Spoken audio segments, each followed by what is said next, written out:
ಒಂದಲ್ಲ ಎರಡಲ್ಲ ಬರೋಬ್ಬರಿ 5 ಗೌರ್ಮೆಂಟ್ ಜಾಬ್ಗೆ ಸೆಲೆಕ್ಷನ್ ಆಗಿದ್ದಾರೆ. ಹೇಗೆ ಇದೆಲ್ಲ ಸಾಧ್ಯ ಆಯ್ತು? ನಾನು ಹುಟ್ಟಿರೋದು ಸಾಧ್ಯ ಮಾಡಕ್ಕೋಸ್ಕರ ನನ್ನ ಶಿಕ್ಷಣ ಎಲ್ಲೂ ವ್ಯರ್ಥ ಆಗ್ಬಾರ್ದು. ಶಿಕ್ಷಣ, ಹೋರಾಟ, ಸಂಘಟನೆ ಮೇನ್ ಒಬ್ಬ ವ್ಯಕ್ತಿಗಿದ್ರೆ ಅವನ ಲೈಫೇ ಬೇರೆ ಕಡೆ ಹೋಗುತ್ತೆ ಅಂತ ತಿಳ್ಕೊಂಡು ನಾನು ಕಂಪ್ಲೀಟ್ ಆಗಿ ನಾನು ರೆಡಿ ಆದೆ. ಪ್ರೆಸೆಂಟ್ ಎಲ್ಲಿ ವರ್ಕ್ ಮಾಡ್ತಾ ಇದ್ದೀರಾ? ಪ್ರೆಸೆಂಟ್ ನಾನು ಇವಾಗ ಕೊಡಗು ಜಿಲ್ಲೆ ಪೊನ್ನಂಪೇಟೆ ತಾಲೂಕಿನಲ್ಲಿ ಗ್ರಾಮ ಆಡಳಿತಾಧಿಕಾರಿ. ಹೌದು, ನಾನು ಒಟ್ಟು 5 ಸರ್ಕಾರಿ ಉದ್ಯೋಗಗಳನ್ನ ಬರೆದು ಕ್ಲಿಯರ್ ಮಾಡಿ ಜಾಬ್ ತಗೊಂಡಿದ್ದೀನಿ. ಆಲ್ರೆಡಿ ಇನ್ನು 2 ಎಕ್ಸಾಮ್ ನ ವೇಟ್ ಮಾಡ್ತಾ ಇದೆ. ಡೀಸೆಲ್ ಮೈ ಗಾಡ್.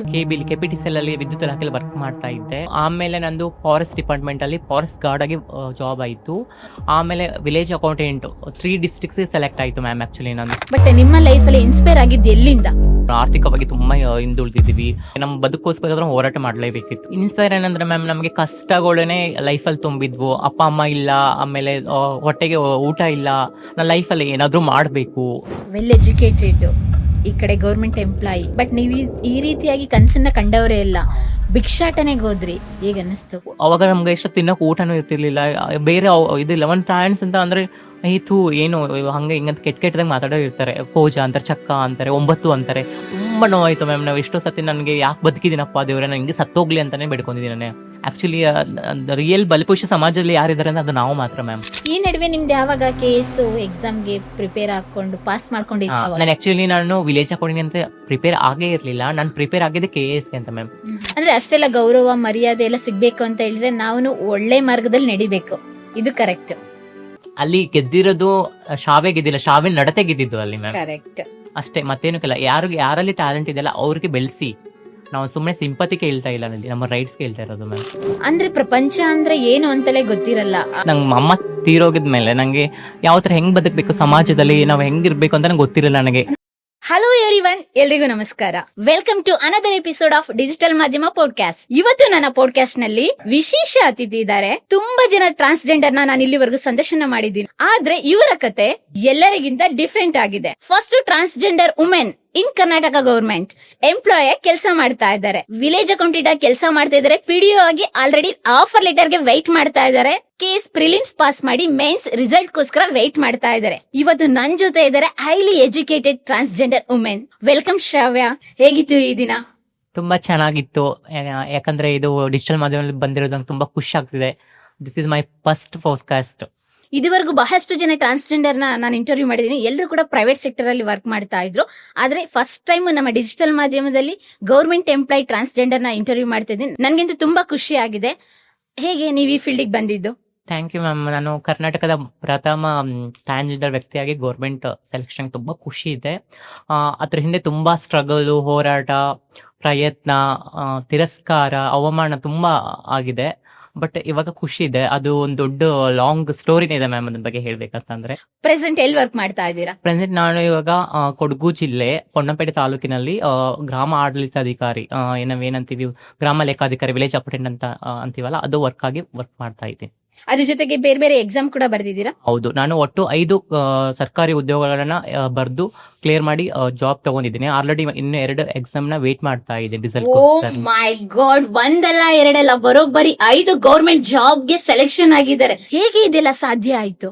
ನನ್ನ ಬದುಕಿನಲ್ಲಿ ಅಪಮಾನ, ಅವಮಾನ, ತಿರಸ್ಕಾರ, ಸಮಾಜ ನೋಡುವಂತ ರೀತಿ, ಅದೇ ನನ್ನ ಲೈಫ್ ನಲ್ಲಿ ನಾನು ಮುಂದೆ ಬರಬೇಕು, ನಾನು ಸಾಧನೆ ಮಾಡಬೇಕು, ನಾನು ಓದ್ಬೇಕು, ಸರ್ಕಾರಿ ಹುದ್ದೆ ಹಿಡಿದು ನಾವೇನು ಅಂತ ಸಮಾಜಕ್ಕೆ ತೋರಿಸ್ಬೇಕು ಅಂತ ನಾನು ಈ ಹುದ್ದೆನ ಪ್ರಯತ್ನ ಪಡಿದ. ಅದ್ರ ಹಿಂದೆ 3 ವರ್ಷಗಳ ಕಾಲ ಸತತ ಪರಿಶ್ರಮ ಇತ್ತು. ಎಷ್ಟೋ ತಿರಸ್ಕಾರಗಳಾದ್ರು, ಸಮಾಜನ ನಮ್ಮನ್ನ ದೂರ ಇಟ್ರು, ಆದ್ರೂ ನಾನು ಮಾಡ್ಲೇಬೇಕು. ಸಲ ನಾನು ಹುಟ್ಟಿರೋದು ಸಾಧ್ಯ ಮಾಡಕ್ಕೋಸ್ಕರ ನನ್ನ ಶಿಕ್ಷಣ ಎಲ್ಲೂ ವ್ಯರ್ಥ ಆಗ್ಬಾರ್ದು. ಅಂಬೇಡ್ಕರ್ ಅವರು ಹೇಳಿದಂಗೆ ಶಿಕ್ಷಣ, ಹೋರಾಟ, ಸಂಘಟನೆ ಮೇನ್ ಒಬ್ಬ ವ್ಯಕ್ತಿಗಿದ್ರೆ ಅವನ ಲೈಫೇ ಬೇರೆ ಕಡೆ ಹೋಗುತ್ತೆ ಅಂತ ತಿಳ್ಕೊಂಡು ನಾನು ಕಂಪ್ಲೀಟ್ ಆಗಿ ನಾನು ರೆಡಿ ಆದೆ. ಅದಕ್ಕೆ 3 ಇಯರ್ಸ್ ಸತತ ಪರಿಶ್ರಮದಿಂದ ಕಷ್ಟಪಟ್ಟೆ.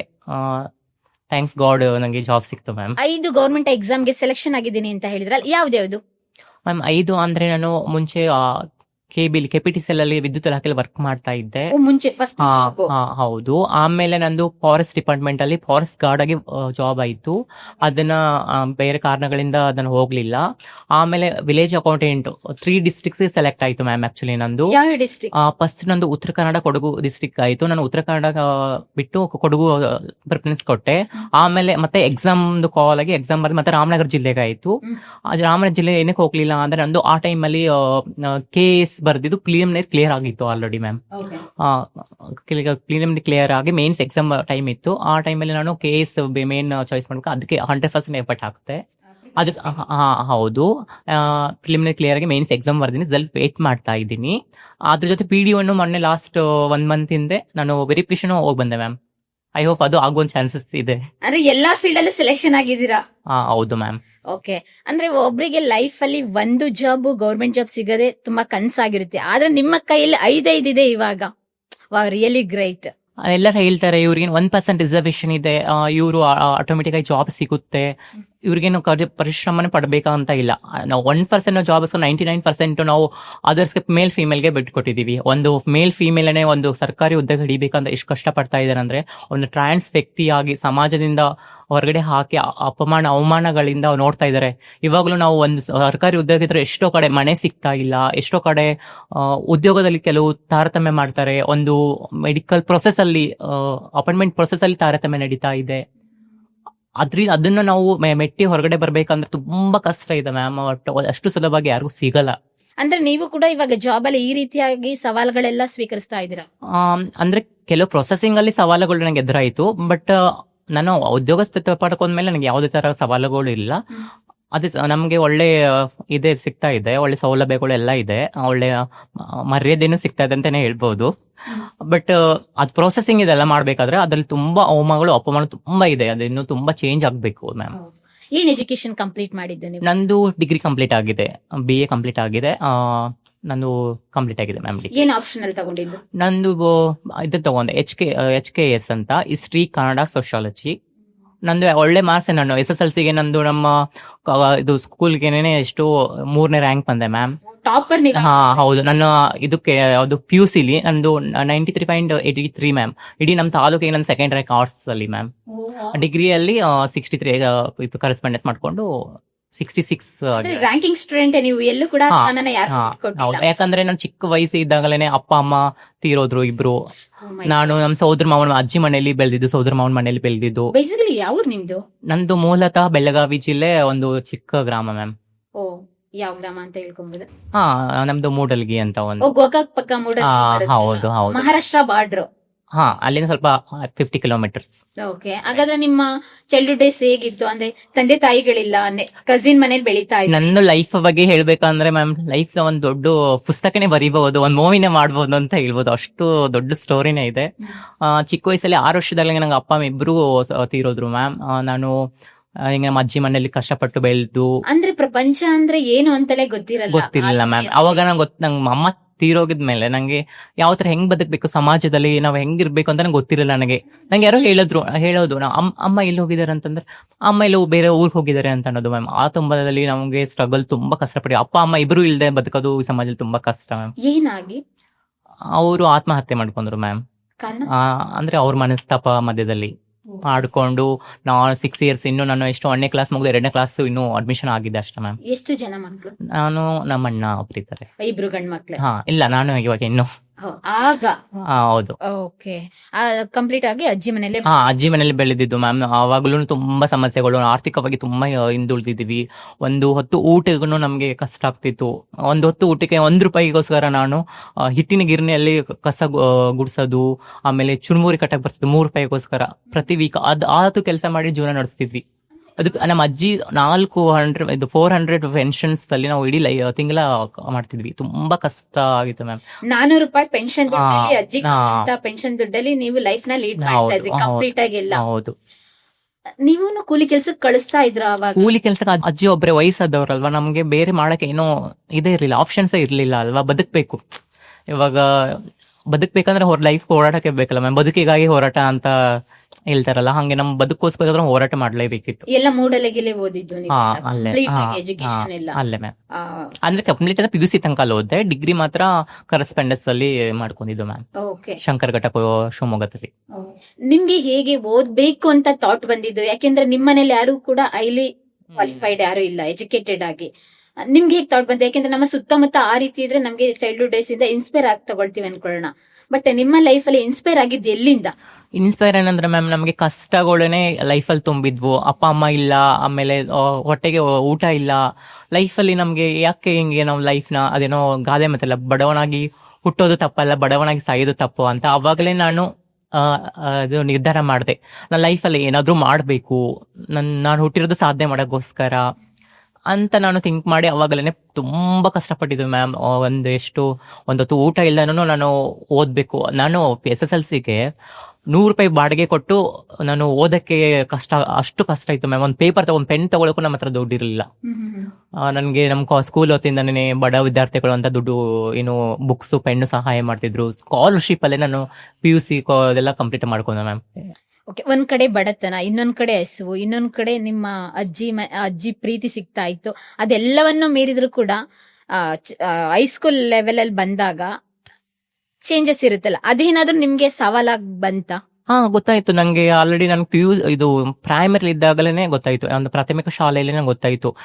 ಇವಾಗ ನನ್ನಲ್ಲಿ ನನಗೆ ಚೇಂಜಸ್ ಆಗ್ತಾ ಇದೆ. ನನ್ಗೆ ಯಾಕೆ ಒಂಥರ ಲೈಕ್ ನನ್ಗೆ ಅಟ್ರಾಕ್ಷನ್ ಜಾಸ್ತಿ ಹುಡುಗಿ ಜೊತೆನೇ ಇರ್ತಿದ್ದೆ, ಹುಡುಗಿ ಜೊತೆನೇ ಆಟ ಆಡ್ತಿದ್ದೆ. ಲೈಕ್ ನಮ್ಮ ಮನೇಲಿ ಹೇಳೋರಿಗೆ, ನೀನು ಹುಡುಗಿರ ಜೊತೆನೆ ಅಂದ್ರೆ ಅಕ್ಕಪಕ್ಕದವರೆಲ್ಲ ಹೇಳೋರಿಗೆ, ಏನಕ್ಕೆ ನೀನು ಹುಡುಗಿ ಜೊತೆನೆ ಜಾಸ್ತಿ ಇರ್ತೀಯಾ. ಅವ್ರ ಕೆಲಸ ಮಾಡೋದು, ರಂಗೋಲಿ ಹಾಕೋದು, ಹೂವೆಲ್ಲ ಕಟ್ಟೋದು, ಆತರ ಜಾಸ್ತಿ ಅಡಿಗೆ ಮಾಡೋದು, ಆಟ ಆಡೋದು. ಎಲ್ಲ ಹುಡುಗರ ಜೊತೆ ಥ್ರೋಬಾಲ್ ಆಡಕ್ ಹೋದ್ರೆ ನಾನು ಇದು ಹುಡುಗರೆಲ್ಲ ಕಬಡ್ಡಿ ಆಡಕ್ ಹೋದ್ರೆ ನಾನು ಥ್ರೋಬಾಲ್ ಆಡಕ್ ಹೋಗ್ತಿದ್ದೆ ಹುಡುಗರ ಜೊತೆ. ಓಕೆ, ಯಾಕೆಂದ್ರೆ ನಿಮ್ಮಲ್ಲಿ ಹಾರ್ಮೋನ್ಸ್. ಹೌದು, ಅವಾಗ್ಲೇ ನನ್ಗೆ ಗೊತ್ತಾಯ್ತು, ಐಡೆಂಟಿಫೈ ಆಯ್ತು. ನನ್ಗೆ ಗೊತ್ತಾಯ್ತು. ಬಟ್ ನಾನು ಎಕ್ಸ್ಪ್ಲೋರ್ ಮಾಡ್ತಿರ್ಲಿಲ್ಲ. ಅಂದ್ರೆ ನಾನು ಇದೇ ತರ ನನ್ ಬಗ್ಗೆ ಏನ್ ತಿಳ್ಕೋದ, ನಾನೇನೋ ಸ್ಪೆಷಲ್, ನಾನು ಒಬ್ಳೇ ಈ ತರ ನೀನು ಸಮಾಜದಲ್ಲಿ ಅಂದ್ಕೊಂಡು ಆತರ ನಾನು ಇದ್ ಮಾಡ್ತಿದ್ದೆ ಮ್ಯಾಮ್. ಕಂಪ್ಲೀಟ್ ಆಗಿ ನಿಮಗೆ ಗೊತ್ತಾಗಿದೆ ಅವಾಗ? ಗೊತ್ತಾಯ್ತು ನನ್ಗೆ, ಆಲ್ರೆಡಿ ಹೈಸ್ಕೂಲ್ ಬಂದಾಗ ನಂಗೆ ಕಂಪ್ಲೀಟ್ ಆಗಿ ಗೊತ್ತಾಯ್ತು. ಅವಾಗ ನಿಮ್ ಎಜುಕೇಶನ್ ಗೆ ಡಿಸ್ಟರ್ಬ್ ಆಗ್ಲಿಲ್ಲ? ನಾನು ಆವಾಗ್ಲೂ ನಂಗೆ ಮೈಂಡ್ ಎಲ್ಲ ಸ್ವಲ್ಪ ಚಂಚಲ ಆಗ್ತಿತ್ತು. ಬಟ್ ನನ್ನ ಎಜುಕೇಶನ್ ಹಂಗ ತುಂಬಾ ಕಷ್ಟ ಪರಿಸ್ಥಿತಿ ಅಲ್ವಾ, ನಾವು ಹೊಟ್ಟೆಗೋಸ್ಕರ ಮಾಡ್ಲೇಬೇಕು ಅಂತ ದುಡ್ಡು. ನಾನು ಚೆನ್ನಾಗಿ ಓದಿದ್ರೆ ನಮ್ಮ ಅಜ್ಜಿ ಹೇಳೋದು, ತುಂಬಾ ಚೆನ್ನಾಗಿ ಓದು, ನಿನ್ಗೆ ಯಾರು ಅಪ್ಪ ಅಮ್ಮ ಇಲ್ಲ, ನಿನ್ ಕಾಲ್ ಮೇಲೆ ನಿಂತ್ಕೊಂಡ್ರೆ. ಅಂದ್ರೆ ನಿಮಗೆ ಬೆಸ್ಟ್ ಮೋಟಿವೇಶನ್ಸ್ ಯಾರು ಅಂತ ಹೇಳಿದ್ರೆ ನಿಮ್ಮ ಅಜ್ಜಿನೇ ಯಾವಾಗ್ಲೂ ಇನ್ಸ್ಪೈರ್ ಮಾಡ್ತಾರೆ. ಹೌದು, ಬಟ್ ದುರದೃಷ್ಟ ಅವ್ರು ಈ ನಂಗೆ ಒಳ್ಳೆ ಮೂಮೆಂಟ್ ಎಲ್ಲ ಅವ್ರಿಲ್ಲ ಅನ್ನೋದೇ ನಂಗೊಂದು ತುಂಬಾ ಆಯ್ತು ಮ್ಯಾಮ್. ಫೆಬ್ರವರಿ ಟೈಮಲ್ಲಿ ಅಂದ್ರೆ ನಿಮ್ ಜಾಬ್ ನೋಡಿದ್ರು ನೀವು? ಹೌದು, ಅವ್ರು ನನ್ನ KS ಫಿಲಿಮ್ಸ್ ಕ್ಲಿಯರ್ ಮಾಡಿದಾಗ್ಲೂ ಹೇಳ್ತಿದ್ರು, ಏನಂತ ನಿಂಗೆ ದೊಡ್ಡ ಜಾಬ್ ಬಿಡ್ತಿದ್ಯಲ್ವಾ ಅಂತ. ತುಂಬಾ ಆಸೆ ಇತ್ತು, ನನ್ನ ಅವ್ರು ತುಂಬಾ ಚೆನ್ನಾಗಿ ನೋಡ್ಕೋಬೇಕು ಅಂತ ಆಸೆ ಮ್ಯಾಮ್. ನನ್ಗೆ ಒಂದು ಡ್ರೀಮ್ ಇದೆ, ಅಂದ್ರೆ ಈಗ ನಂತರ ಅನಾಥ ಮಕ್ಕಳು ಯಾರು ನೋವು ಪಡ್ಬಾರ್ದು. ನಂತರ ನಮ್ಮ ಅಜ್ಜಿಗೂ ತುಂಬಾ ಕಷ್ಟಪಟ್ಟಿದ್ದಾರೆ ಪಾಪ. ಅವ್ರು ಅಜ್ಜಿ ಹತ್ರ ನಂತರ ಮಂಗಳಮುಖಿ ಅವ್ರಿಗಂತ ಏನೋ ಒಂದು ನನ್ನ ಲೈಫಲ್ಲಿ ಏನಾದ್ರು ಒಂದು ಸೋಷಿಯಲ್ ವರ್ಕ್ ಮಾಡಿ ಏನಾದ್ರು ಒಂದು ಸಮಾಜಕ್ಕೆ ಅವೇರ್ನೆಸ್ ಮೂಡಿಸಿ ಒಂದು ಕಲ್ಯಾಣ ಕಾರ್ಯಕ್ರಮಗಳನ್ನ ತಗೊಂಡ್ಬರ್ಬೇಕಂತ ತುಂಬಾ ಆಸೆ ಇದೆ ಮ್ಯಾಮ್. ಯಾಕಂದ್ರೆ ನಾನು ಎಲ್ಲಾ ತರನ ಲೈಫ್ ನೋಡಿದ್ದೀನಿ, ಅಪ್ಪ ಅಮ್ಮನ ಪರಿಸ್ಥಿತಿ ನಾನು ನೋಡಿದ್ದೀನಿ. ಒಬ್ಬ ಅನಾಥೆ ಆಗಿ, ಒಬ್ಳು ಅಂದ್ರೆ ಅಜ್ಜಿಗೆ ಯಾರು ಮಕ್ಕಳು ಇದ್ರು ಸರಿಯಾಗಿ ನೋಡ್ಕೊಳ್ಳಿಲ್ಲ ಮ್ಯಾಮ್. ಅದ್ರ ವೃದ್ಧರ ಪರಿಸ್ಥಿತಿಗಳು ಹೆಂಗಿದೆ, ಮಂಗಳಮುಖಿಯರ ಜೀವನ ಹೆಂಗಿದೆ ಅಂದ್ರೆ ಎಲ್ಲರೂ ಬಲಿಪುಷಿ ಆಗಿದ್ದೀನಿ ನಾನು. ಅದಕ್ಕೋಸ್ಕರ ನಾನೆಲ್ಲ ಲೈಫ್ನ ಅದಕ್ಕೋಸ್ಕರ ಸಮಾಜದಲ್ಲಿ ನಾನು ಬೆಲ್ ತೋರಿಸ್ಬೇಕು, ಮಾದರಿ ಆಗ್ಬೇಕು. ನಂತರ ಅನಾಥ ಮಕ್ಕಳಿಗೂ ಇದಾಗ್ಬೇಕು, ಮಂಗಳಮುಖಿಯರಿಗೂ ಒಂದು ಇನ್ಸ್ಪೈರ್ ಬೇಕಂತ ಮುಂಚೆಯಿಂದ ತುಂಬಾ ಇತ್ತು ಮ್ಯಾಮ್. ಅಂದ್ರೆ ಆಲ್ರೆಡಿ ನೀವು ಇವಾಗ ಮಾದರಿಯಾಗೇ ಇದ್ದೀರಾ.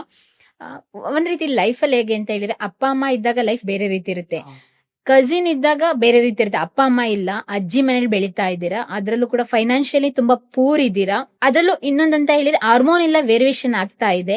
ಈ ಸಂದರ್ಭದಲ್ಲಿ ನಿಮ್ ರಿಲೇಟಿವ್ಸ್, ಕಸಿನ್ಸ್, ಬಂಧು ಬಳಗ ನಿಮ್ಮನ್ನ ನೋಡಿದ್ ಹೇಗೆ? ಅಂದ್ರೆ ತುಂಬಾ ಕಷ್ಟ ಆಯ್ತು ಮ್ಯಾಮ್ ಆ ಟೈಮಲ್ಲಿ ಲೈಫು. ಸಮ್ಟೈಮ್ಸ್ ಚೆನ್ನಾಗಿ ನೋಡ್ಕೋತಿದ್ದು, ಸಮ್ಟೈಮ್ಸ್ ಇವಾಗ ಹೆತ್ ಮಕ್ಳ ತರ ಯಾರು ನೋಡಕ್ ಆಗಲ್ಲ, ಏನಾದ್ರೂ ಒಂದ್ ಬಯಸ್ ಇದ್ದೇ ಇರುತ್ತೆ. ಆತರ ಆಗಿದೆ ಮ್ಯಾಮ್, ಎಕ್ಸ್ಪೀರಿಯನ್ಸ್ ತುಂಬಾ ಆಗಿದೆ, ತುಂಬಾ ಅವಮಾನ ಆಗಿದೆ. ಇವಾಗ ನಮ್ಮ ಫ್ಯಾಮಿಲಿನೂ ಕೆಲವು ಜನ ಆತರ ರಿಲೇಟಿವ್ ಅನ್ಕೊಂಡ್ರೆ ಸರಿ, ಕೆಲವು ಜನ ಮಾತಾಡ್ಸೋದಲ್ಲ ಇಲ್ಲ, ಅವ್ರು ನನ್ನಿಂದ ಏನ್ ತೊಂದರೆ ಆಗುತ್ತೇನೋ ಮುಂದೆ, ಅವ್ರಿಂದ ಅವ್ರ ಬಗ್ಗೆ ಏನ್ ಮಾತಾಡ್ತಾರೇನೋ ಅಂತ. ಸಮ್ಟೈಮ್ಸ್ ಅವ್ರಿಗೆ ಖುಷಿ, ಕೆಲವು ಜನ ಇವಾಗ ಮಾತಾಡ್ಸ್ತಾರೆ. ಅಂದ್ರೆ ನೀವು ಒಳ್ಳೆ ಪೊಸಿಷನ್ ಇದ್ದೀರಾ, ಹೈಲಿ ಎಜುಕೇಟೆಡ್, ನಿಮ್ಮ ಕತೆ ತುಂಬಾ ಜನಕ್ಕೆ ಇನ್ಸ್ಪಿರೇಷನ್ ಆಗುತ್ತೆ, ಆದ್ರೂ ಕೂಡ ನಿಮ್ಮನ್ನ ಅವಾಯ್ಡ್ ಮಾಡಿ. ಅಂದ್ರೆ ಅವ್ರಿಗೆ ಒಪ್ಕೊಳಕ್ ಮನಸ್ಸಿದೆ ಮ್ಯಾಮ್. ಅಂದ್ರೆ ಅಕ್ಕಪಕ್ಕ ಊರ್ದವ್ರು ಏನಂತಾರೆ, ಲೈಕ್ ಅವ್ರ ಬಗ್ಗೆ ಹೀಯಲ್ಸ್ ಮಾತಾಡೋದು, ಟಾಂಟ್ ಮಾಡೋದು, ಲೈಕ್ ಆ ತರದಿಂದ ಅವ್ರಿಗೂ ಸ್ವಲ್ಪ ಕಷ್ಟ ಆಗ್ತಿದೇನೋ ಅಂತ. ನಿಮ್ಮ ಅಜ್ಜಿ ಹೇಗೆ ಇದ್ರು ಸ್ವೀಕಾರ ಮಾಡಿದ್ರ ನಿಮ್ಮನ್ನ? ಅಜ್ಜಿಗೆ 50% ಗೊತ್ತಿತ್ತು ಮ್ಯಾಮ್, 50% ಅವ್ರಿಗೆ ಅಷ್ಟೊಂದೇನು ಇದ್ರ ಬಗ್ಗೆ ಅಷ್ಟು ಐಡಿಯಾ ಇರ್ಲಿಲ್ಲ, ಹಿಂಗೆ ಟ್ರಾನ್ಸ್ ಅಂದ್ರೆ ಏನು, ಟ್ರಾನ್ಸ್ಫಾರ್ಮೇನ್ ಅಂದ್ರೆ. ಬಟ್ ಅವರು ಒಪ್ಕೊಂಡಿದ್ರು, ನನಗೆ ನನ್ನ ಗೆಜ್ಜೆ ಎಲ್ಲ ಹಾಕೊಂಡೆಲ್ಲ ನೋಡಿದಾಗೆಲ್ಲ ಗೊತ್ತಾಗ್ತಿತ್ತು ಅವ್ರಿಗೆ. ಬಟ್ ಎಕ್ಸ್ಪ್ಲೇನ್ ಮಾಡ್ತಿರ್ಲಿಲ್ಲ ಅವರು. ಬಟ್ ಬೇಜಾರಾಗಿದ್ರು. ಬಟ್ ಇವಾಗ ಹೆತ್ತವ್ರಿಗೆ ಹೆಗ್ನ ಮುದ್ದು ಅಂತಾರಲ್ವಾ, ಅಜ್ಜಿಗೆ ಅಜ್ಜಿ ಆಕ್ಚುಲಿ ನನ್ನ ತಾಯಿಗಿಂತ ಹೆಚ್ಚು ಮ್ಯಾಮ್. ಯಾಕಂದ್ರೆ ನನ್ನ ಚಿಕ್ಕ ವಯಸ್ಸಿಂದನೂ ಬೆಳೆಸಿದ್ದೆ ಅವರೇ. ನಂಗೆ ತಾಯಿ ಹೆಂಗ್ ನೋಡ್ಕೊತಿದ್ರು ಗೊತ್ತಿಲ್ಲ, ಬಟ್ ನನ್ನ ತಾಯಿಗೆ ಹೆಚ್ಚು ನೋಡ್ಕೊಂಡಿದ್ರು. ಬಟ್ ಅವ್ರನ್ನ ಅಕ್ಸೆಪ್ಟ್ ಮಾಡ್ಕೊಂಡಿದ್ರು. ಎಷ್ಟೇ ಆದ್ರೂ ಅಜ್ಜಿಗೆ ತುಂಬಾ ಪ್ರೀತಿ. ಹೌದು. ಅದ್ರಲ್ಲಿ ಅಮ್ಮನಮ್ಮ ಅಂತ ಇರ್ತಾರಲ್ಲ, ತುಂಬಾ ಸ್ಪೆಷಲ್ ಆಗಿರ್ತಾರೆ ವ್ಯಕ್ತಿಗಳು. ನಿಮ್ಮ ಅಣ್ಣ ನೀವು ಒಟ್ಟಿಗೆ ಅಜ್ಜಿ ಮನೇಲೆ ಬೆಳೆದಿದ್ದು? ಹೌದು. ಓಕೆ. PUC ಮುಗೀತು. PUC ಮುಗ್ದಾದ ನಂತರ ಡಿಗ್ರಿಗೆ ಹೋದ್ರಿ? ಹೌದು, PUC ಮುಗೀತು ಮ್ಯಾಮ್. PUC ಮುಗ್ದಂಗೆ ನಾನು ಇಡೀ ಕಾಲೇಜ್ಗೆ, ನಮ್ಮ ತಾಲೂಕಿಗೆ ಸೆಕೆಂಡ್ ರ್ಯಾಂಕ್ ಬಂದೆ ಮ್ಯಾಮ್. ಅದು ನಂಗೆ ಹೆಮ್ಮೆ ಇದೆ. ಇನ್ನು ನನಗೆ ಆ ಕಾಲೇಜಲ್ಲಿ ನನ್ನ ಹೆಸರು ಇನ್ನೂ ಹಂಗೆ ಇದೆ ಮ್ಯಾಮ್, ಇನ್ನೂ ತೆಗ್ದಿಲ್ಲ. ಆ ಟೈಮಲ್ಲಿ ನನಗೆ ಫುಲ್ಲು ಆಲ್ಮೋಸ್ಟ್ ನಾನು ಆ ಟೈಮಲ್ಲಿ ನಂದು KB ಜಾಬ್ ಆಯ್ತು ಮ್ಯಾಮ್. ಹೌದು, ಯಾಕಂದ್ರೆ ಹೌದು, ಅದು ಎಕ್ಸಾಮ್ ಅಂದ್ರೆ ಫಿಸಿಕಲ್ ಇತ್ತು. ಫಿಸಿಕಲ್ ವಿತ್ SSLC ಮಾರ್ಕ್ಸ್, ಒಳ್ಳೆ ಮಾರ್ಕ್ಸ್ ತೆಗ್ದಿದ್ನಲ್ಲ, SSLC ಮೇಲೆ ಒಳ್ಳೆ ಜಾಬ್ ಆಯ್ತು ಮ್ಯಾಮ್. ಆ ಟೈಮಲ್ಲಿ ಅವಾಗ್ಲೂ ತುಂಬಾ ಫಿಸಿಕಲ್ ನಾನು ತುಂಬಾ. PUC ನೀವು ಜಾಬ್ಗೆ ಅಪ್ಲೈ ಮಾಡ್ಬೇಕು, ಗೌರ್ಮೆಂಟ್ ಜಾಬ್ಗೆ ಅಂತ ನಿಮ್ಗೆ ಯೋಚನೆ ಬಂತು? ಅವಾಗ ನಮ್ಗೆ ಬಡತನ ಇತ್ತಲ್ಲ, ಬಡತನದಿಂದ ನಾವು ಹೊರಗಡೆ ಬರ್ಬೇಕು ಅಂತಂದ್ರೆ ಅಟ್ಲೀಸ್ಟ್ ನಾವು ಜಾಬ್ ಮಾಡ್ಲೇಬೇಕು, ನಂಗೆ ಅನಿವಾರ್ಯ ಇತ್ತು. ವಯಸ್ಸಾದ ಅಜ್ಜಿ ಇದ್ದಾರೆ, ನನ್ನ ಲೈಫ್ ನಾನು ನೋಡ್ಕೋಬೇಕು. ನಾನು ಅಷ್ಟು ದೊಡ್ಡವಳಾಗಿ ಆಲ್ಮೋಸ್ಟ್ PUC ಅಂದ್ರೆ ನಂಗೆ ಒಂದು ಮೆಚುರಿಟಿ ಲೆವೆಲ್ ಬಂದಿತ್ತು, ಏನಾದ್ರು ಮಾಡ್ಲೇಬೇಕು ಅಂತ. ಇಲ್ಲಾಂದ್ರೆ ಆ ಬಡತನ ನನ್ನ ಮೇಲೆ ಎತ್ತಿತ್ತು ಮ್ಯಾಮ್ ಆ ಟೈಮಲ್ಲಿ.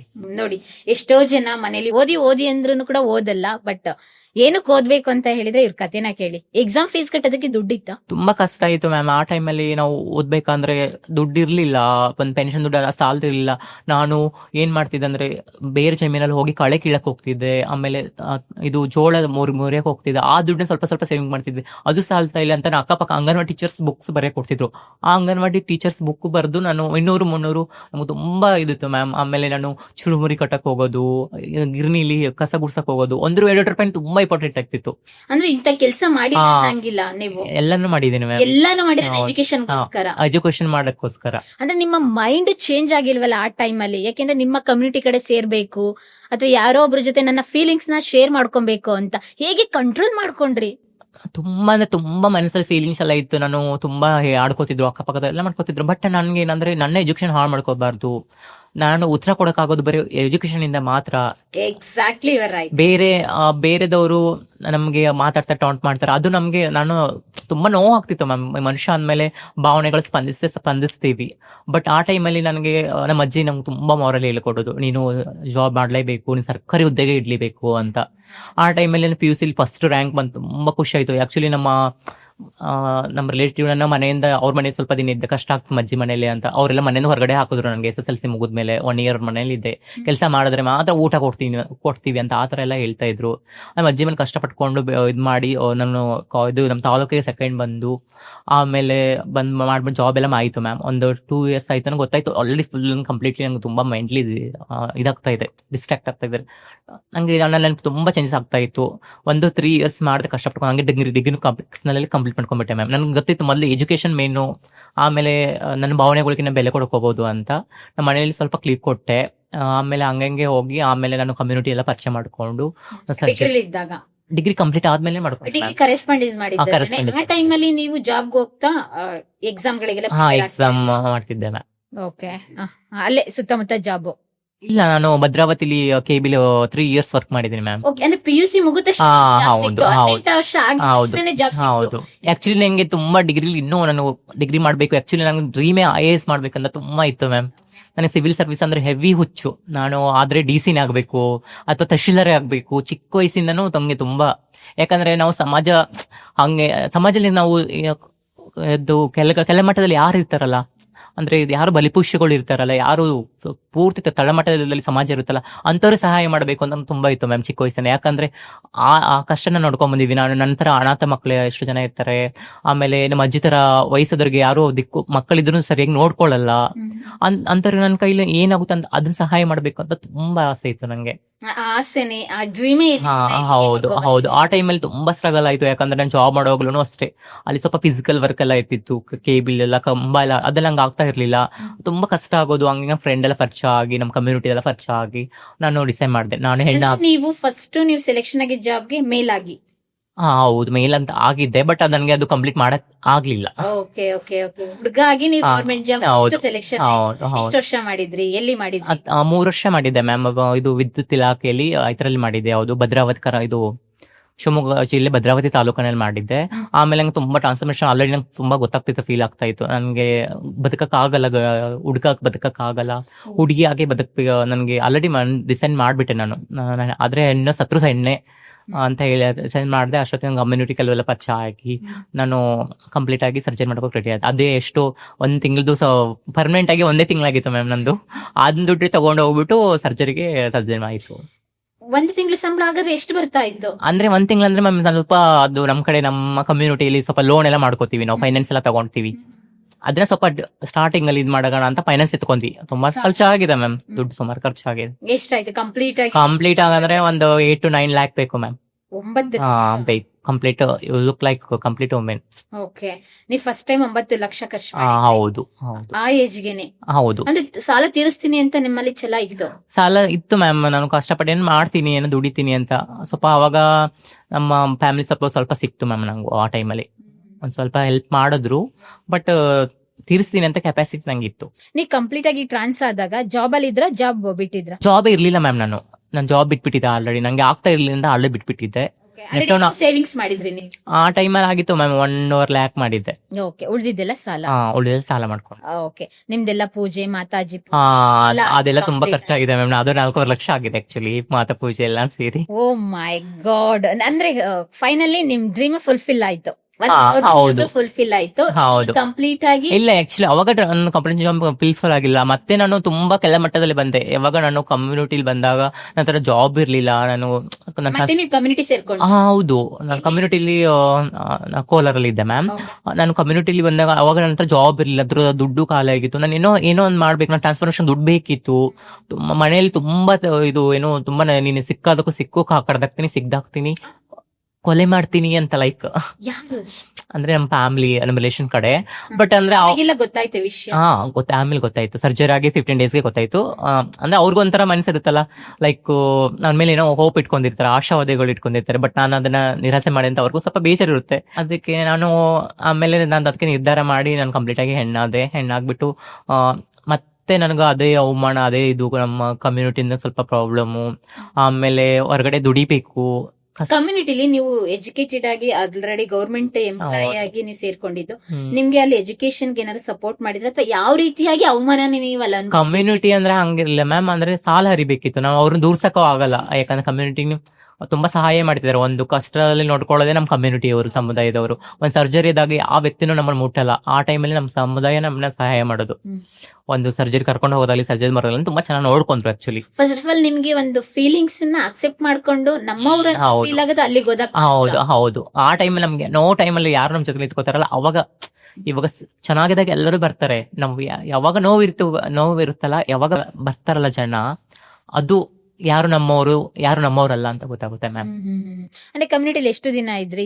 ಇದ್ದೆ ಮ್ಯಾಮ್. ಕಮ್ಯುನಿಟಿಗೆ ಒಂದು 2 years 3 years ಮೇಲೆ ಆಯ್ತು. ಒಂದು 4 years ಇದ್ದೆ ಅನ್ಸುತ್ತೆ ಮ್ಯಾಮ್. ಏನ್ ಕೆಲಸ? Exactly 4 years. ನಾನು ಭಿಕ್ಷಾಟನೆ ಸ್ಟಾರ್ಟಿಂಗ್ ಭಿಕ್ಷಾಟನೆ ಮಾಡ್ತಿದ್ದೆ ಮ್ಯಾಮ್.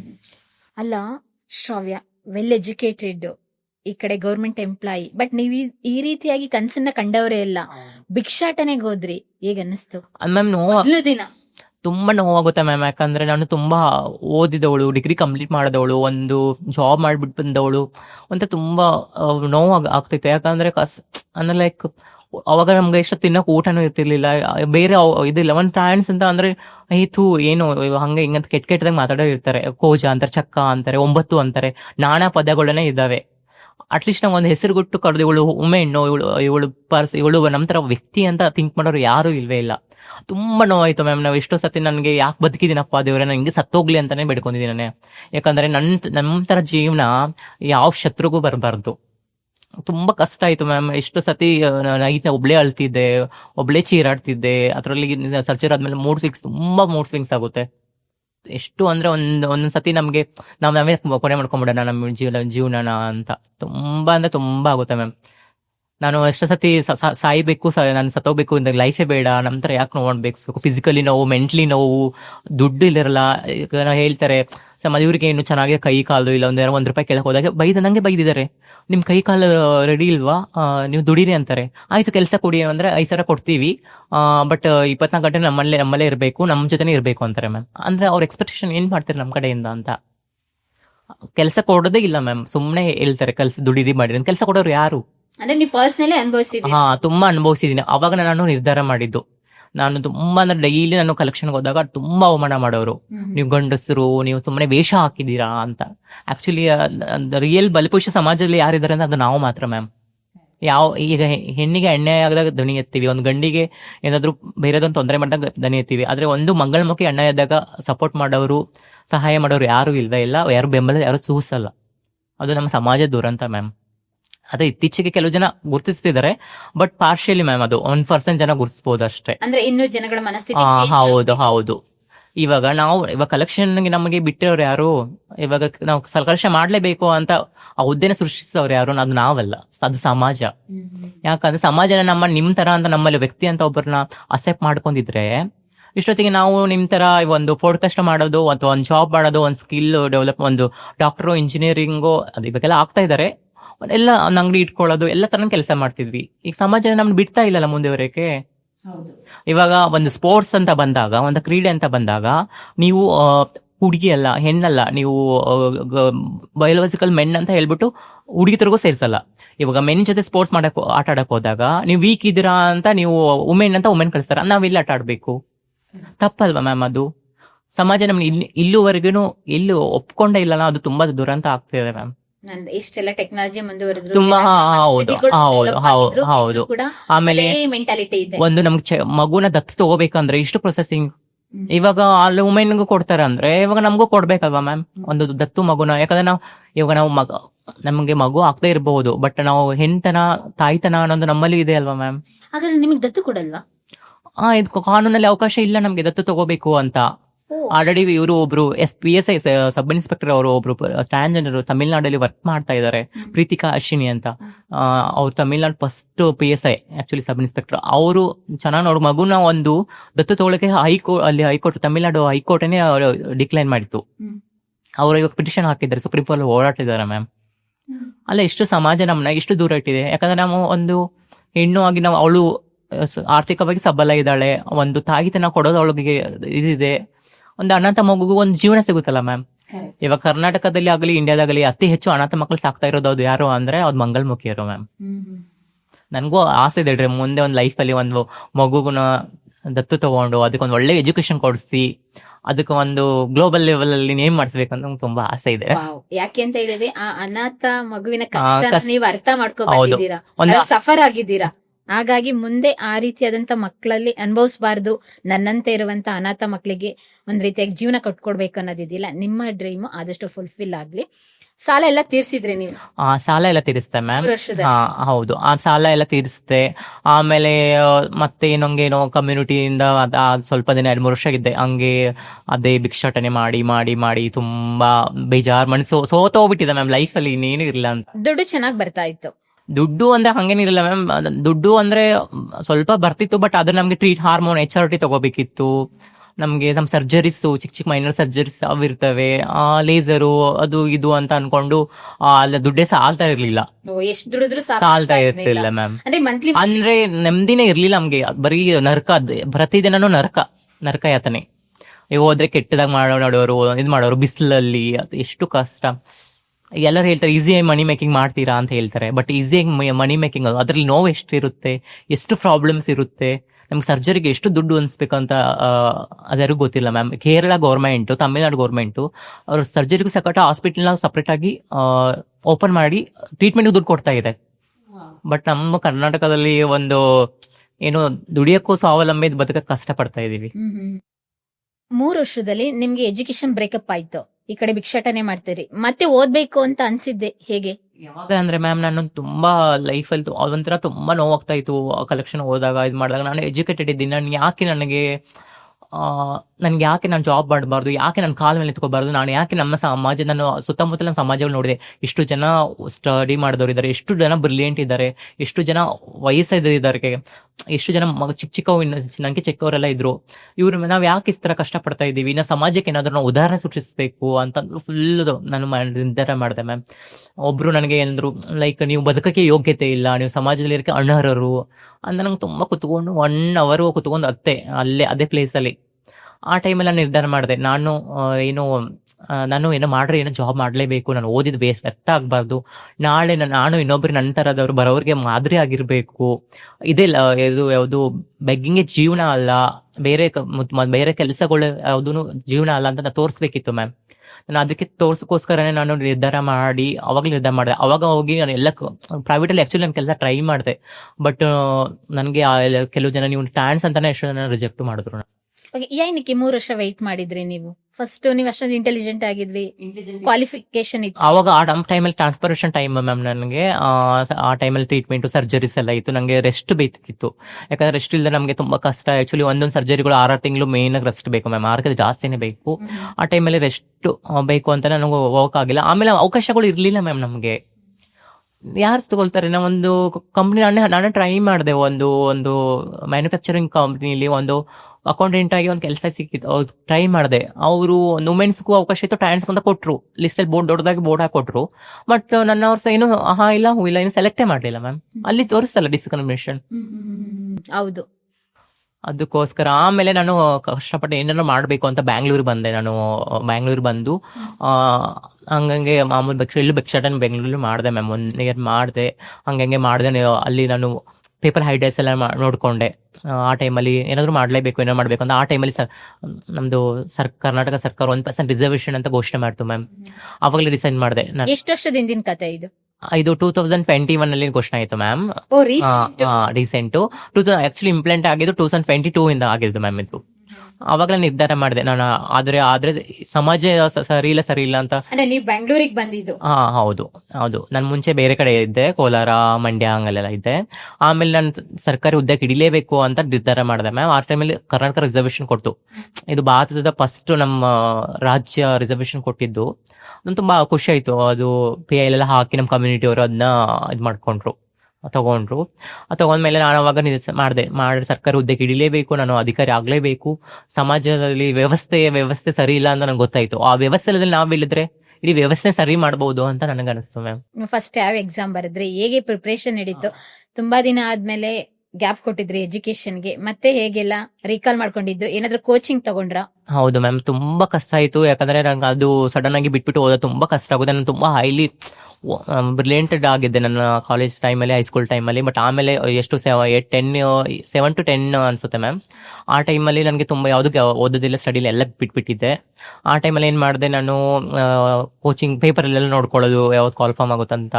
ಆವಾಗ ನೋಡ್ಕೊಂಡು ನಾನು ಇನ್ಸ್ಟಿಟ್ಯೂಟ್ಗೆಲ್ಲ ಪರಿಚಯ ಮಾಡಿ 2 ಇನ್ಸ್ಟಿಟ್ಯೂಟ್ ನಂದು ಟ್ರಾನ್ಸ್ ಅಂತ ನಂಗೆ ಗೊತ್ತಾದ್ಮೇಲೆ ಕಾಲರ್ ರಿಸೀವ್ ಕಟ್ ಮಾಡ್ಬಿಟ್ರು. ನಾನು ಕೋಚಿಂಗ್ ಕೊಡಿ ಅಂತ ಹೇಳಿದ್ಕೆ.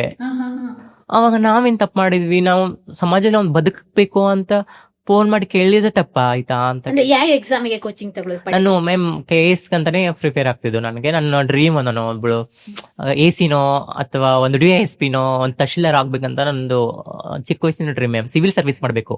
ಯಾಕಂದ್ರೆ ಆ ಜಾಬ್ ಅಲ್ಲಿ ಸಿವಿಲ್ ಸರ್ವಿಸ್ ಅಂದ್ರೆ ಸಾಮಾಜಿಕವಾಗಿ ನಾವು ಕೆಲಸ ಮಾಡುವಂತ ಯಾವ ಜಾಬ್ ಅಲ್ಲಿ ಸಿಗಲ್ಲ ಮ್ಯಾಮ್. ನಂಗೆ ತುಂಬಾ ಆಸೆ ಇದೆ, ನೋಡೋಣ ಮ್ಯಾಮ್. ನಾನು KS ಎಕ್ಸಾಮ್ ಬರ್ತಿದ್ದೀನಿ, ಪ್ರಿಲಿಮಿನರಿ ಕ್ಲಿಯರ್ ಮಾಡಿ ಮೇನ್ಸ್ ಬರ್ತಿದ್ದೀನಿ. ಅದಕ್ಕೆ ನಾನು ಅಡ್ಮಿಷನ್ ಆದೆ ಒಂದ್ ಕಡೆ ಇನ್ಸ್ಟಿಟ್ಯೂಟ್, ತುಂಬಾ ಒಳ್ಳೆ ಇನ್ಸ್ಟಿಟ್ಯೂಟ್ ಸರ್, ತುಂಬಾ ಸಪೋರ್ಟ್ ಕೊಟ್ಟು ಆ ಟೈಮಲ್ಲಿ ನಾನು ಕಮ್ಯುನಿಟಿಯಿಂದ ಹೋಗೋದು ಬರೋದು ಮನೆಯಿಂದ ಹಂಗೆಲ್ಲ ಮಾಡ್ತಾ ಇದ್ದೆ. ತುಂಬಾ ಕಷ್ಟ ಆಗ್ತಿತ್ತು, ಡೆಡಿಕೇಶನ್ ಮಾಡಕ್ ಆಗ್ತಿಲ್ಲ.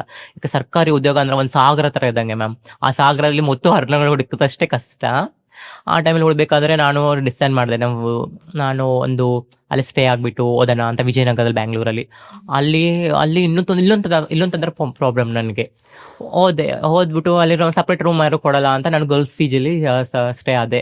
ಗರ್ಲ್ಸ್ ಫೀಜಲ್ಲಿ ಅವರು ನನ್ನ ವುಮೆನ್ ಅಂತ ಡಿಪೆಂಡ್ ಮಾಡ್ಕೋತೀನಿ ಮ್ಯಾಮ್. ನಾನು ಒಮ್ಮೆನೆ ಸರ್ಜರ್ ಆಗಿ ನಾನು ಫೀಮೇಲ್ ಆಗಿದ್ದೀನಿ. ಅಲ್ಲಿ ಒಬ್ರು ಕೆಲವು ಜನ ನಾನು ಇದು ಟ್ರಾನ್ಸ್ ಅಂತ ಗೊತ್ತಾಗ್ಬಿಟ್ಟು ಏನ್ ಮಾಡಿದ್ರು, ಎಂತಿಂತವ್ರೆಲ್ಲ ಬರ್ತಾರೆ PGಗೆ, ಎಂತಿಂತವ್ರೆಲ್ಲ ಬರ್ತಾರೆ ಅಂತ ಫುಲ್ಲು ಓನರ್ ಹತ್ರ ಫುಲ್ಲು ಎಲ್ಲ ನನ್ನ ಬಗ್ಗೆ ಕಂಪ್ಲೇಂಟ್ ಮಾಡಿದ್ರು ಮ್ಯಾಮ್. ನಾನು ಏನೋ ಅವ್ರ ಜೊತೆ ಚೆನ್ನಾಗಿ ಆಕ್ಚುಲಿ ಇದ್ರೆ ಸಪ್ರೇಟ್ ರೂಮ್ ಆಕ್ಚುಲಿ ನಂದಿದ್ದು. ಒಂಥರ ಕೆಟ್ಟದಾಗ ನಡ್ಕೋತಾ ಇದ್ರು, ಅನ್ನೋದು, ಚೀ ಅನ್ನೋದು, ಒಂಥರ ಕೆಟ್ಟದಾಗೆಲ್ಲ ಮಾತಾಡೋದು, ನನ್ನ ನೋಡಿದ್ರೆ ಒಂಥರ ನಗೋದು, ಲೈಕ್ ಒಂಥರ ಗೇಲಿ ಮಾಡೋ ಹುಡುಗಿರ್ ಮಾಡಿದ್ದು. ಅವ್ರು ಆಕ್ಚುಲಿ ತುಂಬಾ ಮೆಚುರಿಟಿ ಇರೋರು, ಜಾಬ್ ಮಾಡ್ತಾ ಇರೋರು, ಸ್ಟಡಿ ಮಾಡ್ತಾ ಇರೋ, educated. They are all are educated ma'am. ಅಂದ್ರೆ ಮೈಂಡ್ ಸೆಟ್ ಶೋ ಆಗ್ತಿತ್ತು. ಆಮೇಲೆ ಅವ್ರ ಪಿ ಜಿ ಇಮಿಡಿಯೇಟ್ ಆಗಿ ಖಾಲಿ ಮಾಡ್ಬೇಕಮ್ಮ, ನೀನು ಇರಂಗಿಲ್ಲ, ಯಾರು ಇರಂಗಿಲ್ಲ, ಟ್ರಾನ್ಸ್ ಅಂತ ನಾವು ಯಾರು ಕೊಡಲ್ಲ ಅಂತ ಅಂದ್ರು. ನಾನು ಟ್ರಾನ್ಸ್ ಅಂತ ನಾನು ವುಮೆನ್, ನನ್ನ ಐಡೆಂಟಿಫೈಡ್ ವುಮೆನ್, ನನ್ನ ಹತ್ರ ಮೆಡಿಕಲ್ ಟೆಸ್ಟ್ಸ್ ಇದೆ, ಇದು ಬೇಕಾ ಹಾಸ್ಪಿಟ್ಲಿಗೆ ಹೋಗೋಣ ಬನ್ನಿ ಅಂತ ಅಂದೆ. ನಾನು ಟ್ರಾನ್ಸ್ ವುಮೆನ್ ಇದ್ದೀನಿ, ಯಾಕೆ ನೀವು ಜೆಂಡರ್ ಯಾಕೆ ಬಯಸ್ ಮಾಡ್ತೀರಾ, ನನ್ನ ಗುರ್ಸ್ಕೋದು ಹೆಣ್ಣು ಅಂತ. ನಾನು ಇಲ್ಲ, ನೀವು ಬೇರೆ ಏನಾದ್ರು ಕಾರಣ ಕೊಟ್ರೆ ನಾನು ಖಂಡಿತ ಖಾಲಿ ಮಾಡ್ತೀನಿ. ನೀವು ಜೆಂಡರ್ ಒಂದು ಲಿಂಗ ನೀವು ಟ್ರಾನ್ಸ್ ಅಂತ ಅಂದ್ರೆ ಖಾಲಿ ಮಾಡ್ಬೇಕಂದ್ರೆ ಖಂಡಿತ ನಾನು ಮಾಡಲ್ಲ ಅಂತಾನೆ ಹೇಳ್ದೆ ಮ್ಯಾಮ್. ನೀವು ವಾದ ಮಾಡಿದ್ರಿ? ವಾದ ಮಾಡಿದೆ. ಯಾಕಂದ್ರೆ ಬೇರೆ ಏನಾದ್ರು ರೀಸನ್ ಕೊಟ್ಟಿದ್ರೆ ಬಿಡ್ತಿದ್ನೇನೋ, ಬಟ್ ಅವ್ರ ಜೆಂಡರ್ಗೋಸ್ಕರ ನೀವು ಮಾಡ್ತಾ ಇದ್ದಾರೆ ಅಂತ ನಾನು ಅಲ್ಲೇ ಹಠ ಮಾಡಿ ಕುತ್ಕೊಂಡೆ. ನಾನು ಹೋಗಲ್ಲ, ನೀವು ಪೊಲೀಸ್ ಸ್ಟೇಷನ್ ಕಂಪ್ಲೀಟ್ ಕೊಟ್ಟು ಕೊಡಿ ನನ್ಗೆ ಕೊಡ್ದೆ, ಯಾಕಂದ್ರೆ ನೀವು ಲಿಂಗ ತಾರತಮ್ಯ ಮಾಡ್ತಾ ಇದ್ದೀರಾ ಅಂತ ನಾನು ಬಲವಾಗಿ ಅಲ್ಲೇ ಖಂಡಿಸಿ ಅಲ್ಲೇ ನಿಂತ್ಕೊಂಡೆ ಮ್ಯಾಮ್. ಅಲ್ಲೇ ವಾಯ್ಸ್ ರೈಸ್ ಮಾಡಿದ್ರಿ? ವಾಯ್ಸ್ ತುಂಬಾ ನೋವು, ಎಮೋಷನ್ ಆಗ್ತಿತ್ತು. ನನ್ನ ಫ್ರೆಂಡ್ಸ್ ಎಲ್ಲ ಇದ್ರು, ನಾನು ತುಂಬಾ ಸಪೋರ್ಟ್ ಮಾಡಿದ್ರು. ನನ್ಗೆ ಕೆಲವು ಜನ ನಮ್ಮ ಇನ್ಸ್ಟಿಟ್ಯೂಟ್ ಎಲ್ಲ ತುಂಬಾ ಸಪೋರ್ಟ್ ಮಾಡಿದ್ರು. ಬೇರೆ ಕಾರಣಗೋಸ್ಕರ ನೀನು ಹೋದ್ರೆ, ಇವತ್ತು ಆ ಪಿಜಿನ ಬಿಟ್ಟು ಬೇರೆ ಪಿಜಿಗೆ ಹೋದ್ರೆ, ಬೇರೆದವ್ರು ಕರೆದ್ರು ಆಕ್ಚುಲಿ ನಂಗೆ ಆ ಟೈಮಲ್ಲಿ. ಅದ್ ನಾಳೆ ಇವತ್ತು ನಿಂಗೆ ಆದೇ ಅನ್ಯಾಯ ಬೇರೆದ್ರು ಆಗಲ್ಲ ಅಂತ ಹೆಂಗ್ ಗ್ಯಾರಂಟಿ? ಅಂಬೇಡ್ಕರ್ ಹೇಳಿದಾರಲ್ವಾ, ಎಲ್ಲಿ ನಮ್ಗೆ ಅನ್ಯಾಯ ಅಲ್ಲಿ ಹೋರಾಟ ಮಾಡ್ಬೇಕು. ನಾನು ಅಲ್ಲೇ ಡಿಸೈಡ್ ಮಾಡಿದೆ, ನಾನು ಅಲ್ಲೇ ಇರ್ತೀನಿ ಅಲ್ಲೇ ಅಂದ್ಬಿಟ್ಟು ಮತ್ತೆ ಬೇರೆ ಸಪ್ರೇಟ್ ಕೊಟ್ಬಿಟ್ಟು ರೂಮ್ ಕೊಟ್ಬಿಟ್ಟು 1 ವರ್ಷ ಇದ್ದೆ ನಾನು ಪಿ ಜಿಲಿ ಆಕ್ಚುಲಿ ಬ್ಯಾಂಗ್ಳೂರಲ್ಲಿ. 1 ವರ್ಷ ಮೈಂಡ್ ಸೆಟ್ ಹುಡುಗಿರ್ ಜೊತೆ? ನನಗೆ ಏನದ ಡಿಫ್ರೆನ್ಸ್, ನನಗೂ ಅವ್ರು ಏನ್ ಡಿಫ್ರೆನ್ಸ್ ಅಂತ ಅನಿಸ್ತಿಲ್ಲ. ಇವಾಗ ನಾನು ಹೆಣ್ಣು, ಅವಳು ಹೆಣ್ಣು ಅಷ್ಟೇ ಅಲ್ಲಿ ಇರೋದು. ನಂಗೆ ಬೇರೆ ಏನು ಇರಲಿಲ್ಲ. ನನಗೆ ಮೂಲ ಉದ್ದೇಶ ಇರೋದು ನಾನು ಎಕ್ಸಾಮ್ ಮಾಡ್ಬೇಕು, ಓದ್ಬೇಕು ಅಂತ. ಆ ಟೈಮಲ್ಲಿ ಲೈಬ್ರರಿ ಎಲ್ಲ ಮಾಡ್ಕೊಂಡು ನಾನು ಜಾಬ್ಗೇನು ಹೋಗ್ತಾ ಇರ್ಲಿಲ್ಲ? ಜಾಬ್ ಇಲ್ಲ ಮ್ಯಾಮ್, ಏನೂ ಹೋಗ್ತಾ ಇರ್ಲಿಲ್ಲ. ಸ್ವಲ್ಪ ಸೇವಿಂಗ್ಸ್ ಸ್ವಲ್ಪ ಇಟ್ಕೊಂಡಿದ್ದೆ ನಾನು. ಆಮೇಲೆ ಸ್ಕಾಲರ್ಶಿಪ್ ಎಲ್ಲ ಟ್ರೈ ಮಾಡಿದ್ದೆ, ಅದು ಚಿಕ್ಕ ಪುಟ್ಟವೆಲ್ಲ ಇತ್ತು, ಹಂಗೆ ಅಡ್ಜಸ್ಟ್ ಮಾಡ್ಕೊಂಡು. ಸ್ಕಾಲರ್ಶಿಪ್ ಯಾವ ಬೇಸ್ಡ್ ಮೇಲೆ ಸಿಗ್ತಾ ಇತ್ತು? ನಂಗೆ PUC ಎಲ್ಲ ಮಾಡಿದ್ದೆ ಮ್ಯಾಮ್. ಅಂದ್ರೆ ಎಕ್ಸಾಮ್ ಬರೀತಿದ್ದೆ ನಾನು, ಯಾವ್ದಾದ್ರು ಟೆಸ್ಟ್ಗಳು ಲೈಕ್ ಎಲ್ಲ ದುಡ್ಡಿಟ್ಟಿದ್ದು, ಪ್ರಬಂಧ ಸ್ಪರ್ಧೆ ಹೋಗಿ ಪ್ರಬಂಧ ಬರೆಯೋದು, ದುಡ್ಡು ಇಟ್ಕೊಂಡ್ಬರೋದು, ಒಂದು ಚರ್ಚೆ ಸ್ಪರ್ಧೆ ಹೋಗೋದು ಮಾಡೋದು, ಆತರ ಮಾಡ್ತಿದ್ವಿ. ಆಮೇಲೆ ನಮ್ಮ ಕಮ್ಯುನಿಟಿಲಿ ಸ್ವಲ್ಪ ನಾನು ಅದೇ ಭಿಕ್ಷಾಟನೆ ಮಾಡಿ ಸ್ವಲ್ಪ ಸ್ವಲ್ಪ ಅದೆಲ್ಲ ದುಡ್ಡು ಮಾಡಿ ಇಟ್ಕೊಂಡಿದ್ದೆ. ಹಂಗೆ ಕಂಪ್ಲೀಟ್ ಮಾಡಿದೆ. ಹಂಗೆ ಫ್ರೆಂಡ್ಸ್ ಯಾರಾದ್ರು ಸ್ವಲ್ಪ ದುಡ್ಡು ಕೊಡೋರು, ನನ್ನ ಫ್ರೆಂಡ್ಸ್, ರಿಯಲ್ ಫ್ರೆಂಡ್ಸ್ ಇರ್ತಲ್ಲ, ಒಂದ್ 5,000 3,000 ಆ ತರನೋ, ಅವರೆಲ್ಲ ಸ್ವಲ್ಪ ಕಷ್ಟದಲ್ಲಿ ಹೆಲ್ಪ್ ಮಾಡಿದಾರೆಲ್ಲ. ಹಂಗೆ ಮಾಡ್ಕೊಂಡ್ಬಿಟ್ಟು ನಾನು ಎಷ್ಟು 2 years ಆಯ್ತು ಮ್ಯಾಮ್ ಅಲ್ಲೇ. ಅಂದ್ರೆ 1 ವರ್ಷ PGಲಿ ಇದು, 1 ವರ್ಷ ನಾನು ಕಮ್ಯುನಿಟಿ ಓದ್ಕೊಂಡು ಓದ್ತಾ ಇದ್ದೆ. ಹಂಗೆ ಓದ್ತೆ 1 ವರ್ಷ ಆಯ್ತು. ಆಮೇಲೆ ಅಷ್ಟೊತ್ತಿನ ವಿಲೇಜ್ ಅಕೌಂಟೆಂಟು ಯಾವ್ದು ಇದಕ್ಕೆ ಬಂದ ಕೊಡಗು ಜಿಲ್ಲೆ ಕರೆದ್ರು ಮ್ಯಾಮ್. ಹಾಕಿದೆ, ಅಪ್ಲೈ ಮಾಡಿದೆ, ವೆರಿಫಿಕೇಶನ್ ಹೋದೆ, ಜಾಬ್ ಸೆಲೆಕ್ಟ್ ಆದೆ. ಕಾರವಾರ ಮತ್ತು ಕೊಡಗು 2 ಡಿಸ್ಟ್ರಿಕ್ಟ್ ಸೆಲೆಕ್ಟ್ ಆದೆ. ಫಸ್ಟ್ ಆಫರ್ ಲೆಟರ್ ಮತ್ತೆ ಗವರ್ಮೆಂಟ್ ಜಾಬ್ ಅನ್ನಿಸ್ತು? ತುಂಬಾ ಖುಷಿ ಆಯ್ತು ಮ್ಯಾಮ್. ಅದು ಏನಂದ್ರೆ ಕರ್ನಾಟಕ ಫಸ್ಟ್ ಟ್ರಾನ್ಸ್ಜೆಂಡರ್ ಒಬ್ಬ ಗವರ್ಮೆಂಟ್ ಎಂಪ್ಲಾಯ್ ಆಗಿದ್ದಾರೆ ಅನ್ನೋ ಒಬ್ಬ ವ್ಯಕ್ತಿ. ತುಂಬಾ ಖುಷಿ ಆಯ್ತು ma'am. I am proud B I am transgender ಅಂತ ಹೇಳಕ್ಕೆ. ಈ ನಡುವೆ ನಿಮ್ದು ಡಾಕ್ಯುಮೆಂಟ್ ಎಲ್ಲ ಚೇಂಜ್ ಆಗ್ಬೇಕಲ್ಲ? ಸಾಮಾನ್ಯವಾಗಿ ನಾರ್ಮಲ್ ಆಗಿರೋರೆ ಗವರ್ಮೆಂಟ್ ಜಾಬ್ಗೆ ಸೆಲೆಕ್ಷನ್ ಆದಾಗ ಡಾಕ್ಯುಮೆಂಟ್ ಪಕ್ಕ ಇರಬೇಕು, ವೆರಿಫಿಕೇಶನ್ ಎಷ್ಟು ಪ್ರೋಸೆಸ್ ನಡೆಯುತ್ತೆ, 2-3 ವರ್ಷ ಗಂಟ ನಡೆಯುತ್ತೆ. ನಿಮ್ದೆಲ್ಲ ಡಾಕ್ಯುಮೆಂಟ್ ಎಲ್ಲ ಹೆಂಗೆ ಚೇಂಜ್ ಮಾಡ್ಕೊಂಡ್ರಿ? ಅದೇನ್ ಕಷ್ಟ ಆಗ್ನಿಲ್ವಾ? ತುಂಬಾ ಕಷ್ಟ ಆಯ್ತು ಮ್ಯಾಮ್. ಅದು ಇವಾಗ ಒಂದು ಜಾಬ್ ಆದ್ಮೇಲೆ ನಮ್ದು ಎಲ್ಲ ಮೇಲ್ ಪ್ಯಾಟರ್ನ್ ಅಲ್ಲೇ ಇರುತ್ತೆ, ನೇಮ್ ಎಲ್ಲ, ಆಮೇಲೆ ಇದು ಎಲ್ಲ.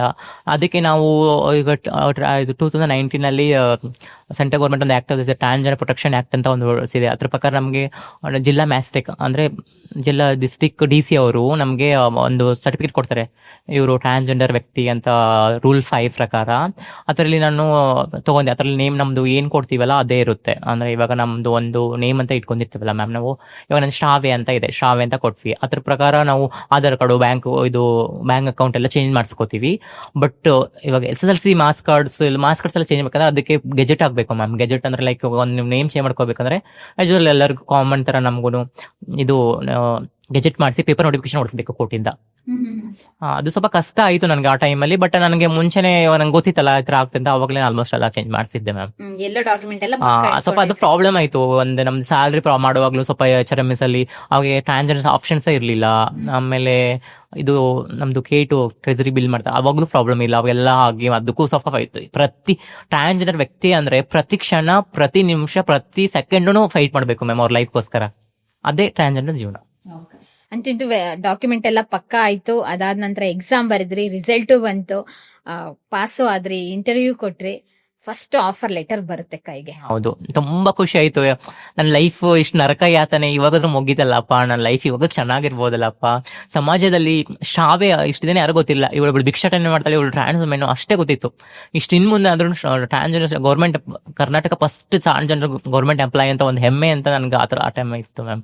ತುಂಬಾ ಖುಷಿ ಇತ್ತು. ಇಷ್ಟು ಜನ ನರಕ ಯಾತನೆ, ರೋದನೆ, ಅಳು ಒಂಥರ ತುಂಬಾ ಕಷ್ಟಪಟ್ಟಿದ್ದು, ಎಷ್ಟು ಸತಿ ನನ್ನ ನೈಟ್ ಎಲ್ಲ ಹತ್ತಿದ್ದು, ನನ್ನ ಪರಿಶ್ರಮ ತುಂಬಾ ಓದ್ತಿದ್ದೆ ಮ್ಯಾಮ್. ಡೈಲಿ ನಾನು 12 hours ಓದ್ತಿದ್ದೆ. 12 ಹೌದು. ಬೆಳಿಗ್ಗೆ ನಾನು 6 ಗಂಟೆಗೆ ಎದ್ದು ಹೋದ್ರೆ 9 ಗಂಟೆಗೆ ಟಿಫನ್ ಬರ್ತಿದೆ. 9ರಿಂದ 9:30 ಅಷ್ಟೇ, ಅರ್ಧ ಗಂಟೆ ಅಷ್ಟೇ ಸ್ನಾನ ಮಾಡಿ ತಿನ್ನು ಮತ್ತೆ ಹೋಗು. ಟೈಮ್ ಟೇಬಲ್ ಹಾಕೋ. ಹೌದು, ಟೈಮ್ ಇಷ್ಟಿರೋ ಸಬ್ಜೆಕ್ಟ್ ಅಂತ. ಮತ್ತೆ 1:30 ಬಂದ್ರೆ 1:30 2:30 1 ಅವರ್ ಅಷ್ಟೇ ನಂಗೆ ಲಂಚ್ ಬ್ರೇಕ್. ಮತ್ತೆ 2 ಹೋಗು, 5:30 ಕುತ್ಕೋ. 5:30 ಮತ್ತೆ ಟೀಗೆ ಹೋಗ್ತಿದ್ದೆ. 5:30ರಿಂದ 6 ಗಂಟೆ ಮತ್ತೆ ಹೋಗಿ 8:30 ತನಕ ಓದು. ಬರೀ ಬೇರೆ ಪ್ರಪಂಚ ಅಷ್ಟೇ. ಇಲ್ಲ. ನಾನು ಡಿಸೈಡ್ ಮಾಡಿದ್ದೆ, ನಾನು ನಂಬಿರೋದಂದೆ ಮ್ಯಾಮ್, ಮನುಷ್ಯ ಏನೋ ಸಾಧನೆ ಮಾಡ್ಬೇಕಂದ್ರೆ ಅವ್ನಿಗೆ ಫಸ್ಟ್ ಹಠ ಇರ್ಬೇಕು. ಹಠ ಛಲ ಇದ್ರೆ ನೆಕ್ಸ್ಟ್ ಪರಿಶ್ರಮ ಇರ್ಬೇಕು. ನಾವು ನಿರಂತರ ಪರಿಶ್ರಮ ಇರ್ಬೇಕು. ನಿರಂತರ ಪರಿಶ್ರಮ ಇದ್ರೆ ನಾವು ಏನ್ ಅನ್ಕೊಂತೀವ, ನಮ್ ಗುರಿ ಏನಿದೆ ಅಂತ ಸಾಧಿಸಬಹುದು ಅಂತ ನಾನೇ ಉದಾಹರಣೆ ಮ್ಯಾಮ್, ಅಷ್ಟೇ. ನಿಮ್ಮ ಕತೆ ನಿಜವಾಗ್ಲೂ ನಮಗೆ ಖುಷಿ ಕೊಡ್ತಾ ಇದೆ. ಯಾಕೆ ಅಂತ ಹೇಳಿದ್ರೆ ನೋಡ್ತಾ ಇರೋರ್ಗೆಲ್ರಿಗೂ ಖುಷಿ ಆಗುತ್ತೆ. ಕರ್ನಾಟಕದ ಮೊದಲ ಮಂಗಳಮುಖಿ ಮಹಿಳೆ ಸರ್ಕಾರಿ ಉದ್ಯೋಗವನ್ನು ಪಡೆದಿದ್ದು ಅಂತ ಹೇಳಿದ್ರೆ ನಿಜವಾಗ್ಲೂ ಖುಷಿನೇ. ಅದ್ರ ಜೊತೆಗೆ ನಿಮ್ದು ಇದೆಯಲ್ಲ ಹಠಾಚಲ ಅನ್ನೋದು, ಸಾಕಷ್ಟು ಜನ ಗೌರ್ಮೆಂಟ್ ಜಾಬಿಗೆ ಅಪ್ಲೈ ಮಾಡ್ತಾರೆ, ಆದ್ರೆ ಸಿದ್ಧತೆಗಳಲ್ಲಿ ಎಷ್ಟು ಕೊರತೆ ಇರುತ್ತೆ. ಸುಮ್ನೆ ಎಕ್ಸಾಮ್ ಬರೆಯಕ್ ಹೋಗೋದು, ರಿಸಲ್ಟ್ ಬರಲ್ಲ ಅಂತ ಹೇಳಿದ್ರು, ಕಟ್ ಆಫ್ ಅಷ್ಟಕ್ಕೆ ನಿಲ್ಸಿದ್ದಾರೆ ಅಂತ ಹೇಳೋದು. ಆದ್ರೆ ನಿಮ್ಗೆ 1 ಅಲ್ಲ 2 ಅಲ್ಲ 5 ಜಾಬ್ ಸಿಕ್ತು. ಯಾಕೆ ಅಂತ ಹೇಳಿದ್ರೆ ನೀವು ಅಷ್ಟು ಸಿದ್ಧತೆಯಿಂದ ತಯಾರಾದ್ರಿ. ಅದೇ ಮನಸ್ಸಿದ್ದರೆ ಮಾರ್ಗ ಅಂತಾರಲ್ಲ ಮ್ಯಾಮ್, ಅದೇ ಮನಸ್ಸು ಮಾಡ್ಬೇಕು ಅಷ್ಟೇ. ನಮ್ಮ ಸಮುದಾಯದವರು ಅಪಾಯಿಂಟ್ಮೆಂಟ್ ಪ್ರೊಸೆಸಿಂಗ್ ಅಲ್ಲಿ ತುಂಬಾ ಲೋಪದೋಷಗಳಿದಾವೆ. ಒಂದು ನೇಮಕಾತಿ ಮಾಡ್ಕೋಬೇಕಂದ್ರೆ ಹಲವಾರು ದೋಷಗಳಿದಾವೆ. ಅದರಲ್ಲಿ ಏನೇನೋ ಇದು ತುಂಬಾ ತುಂಬಾ ತುಂಬಾ ಚೇಂಜಸ್ ಆಗ್ಬೇಕು ನಮ್ದು ಅಪಾಯಿಂಟ್ಮೆಂಟ್ ರಿಕ್ವೈರ್ಮೆಂಟ್. ಬಟ್ ಅದರಲ್ಲಿ ನಾವು ಅದೇ ಮನಸ್ಸಿರ್ಬೇಕು ಮ್ಯಾಮ್, ಹಠ ಇರ್ಬೇಕು, ಛಲ ಇರ್ಬೇಕು, ಪ್ರಯತ್ನ ಇರ್ಬೇಕು.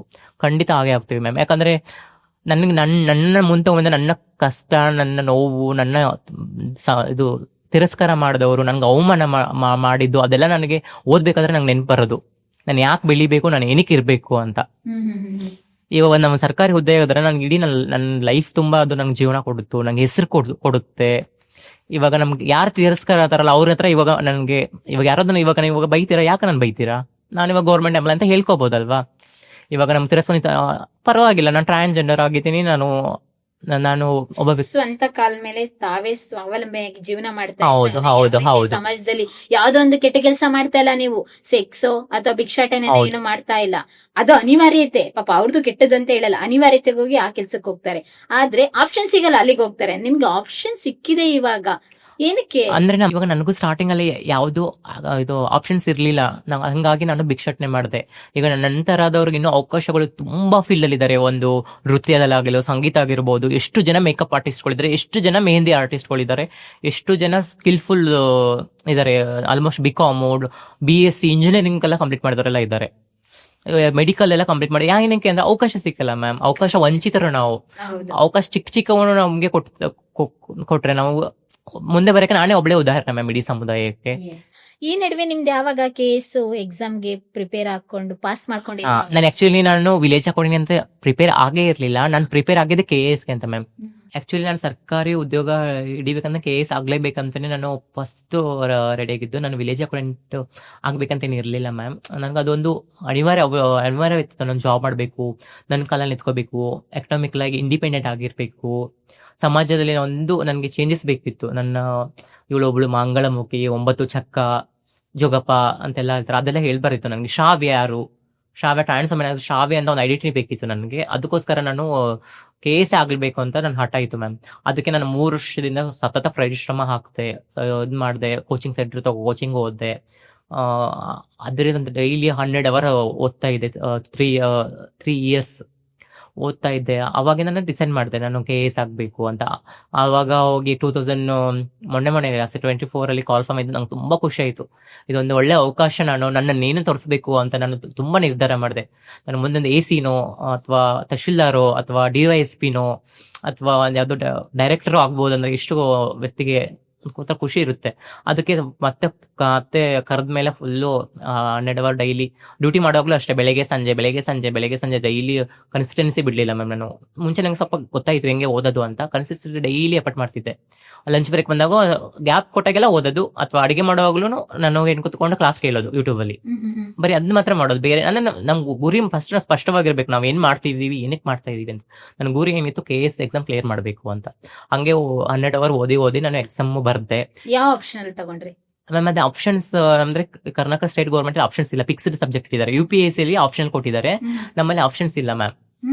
ಆಪ್ಷನ್ಸ್ ಇಲ್ಲ. ಅದರಲ್ಲಿ ಫಸ್ಟ್ ಮಾಮೂಲಿ ಪ್ರಿಲಿಮ್ಸ್ಗೆ ನಾರ್ಮಲ್ ಆಗಿ ಸಬ್ಜೆಕ್ಟ್ಸ್ ಇರ್ತವೆ. ಹ್ಯುಮ್ಯಾನಿಟಿ ಸಬ್ಜೆಕ್ಟ್, ಇನ್ನೊಂದು ಎರಡು ಪೇಪರ್ 1 ಪೇಪರ್ 2 ಅಂತ ಇರುತ್ತೆ. ಅದು ಕ್ಲಿಯರ್ ಆಗಿ ನಂದು ಕ್ಲಿಯರ್ ಆಯ್ತು. ಎಕ್ಸಾಮ್ ಬರ್ದೆ, ತುಂಬಾ ಖುಷಿ ಆಯ್ತು. ರಿಜಿಸ್ಟರ್ ನಂಬರ್ ನೋಡಿದ್ಮೇಲೆ ನನಗಂತೂ ಏನು ಎಕ್ಸಾಮ್ ಕ್ಲಿಯರ್ ಮಾಡಿ ಎಕ್ಸಾಮ್ ಜಾಬ್ ಓದಷ್ಟು ಖುಷಿ ಆಯ್ತು ನಂಗೆ ಮ್ಯಾಮ್. ಪಾಸ್ ಆಯ್ತು. ಕ್ಲಿಯರ್ ಆಯ್ತು. ನಾನು ನಿಮ್ಮ ಅಜ್ಜಿ ಕೇಳ್ದೆ, ನಮ್ಮ ಅಜ್ಜಿ ತುಂಬಾ ಖುಷಿ ಪಟ್ರು.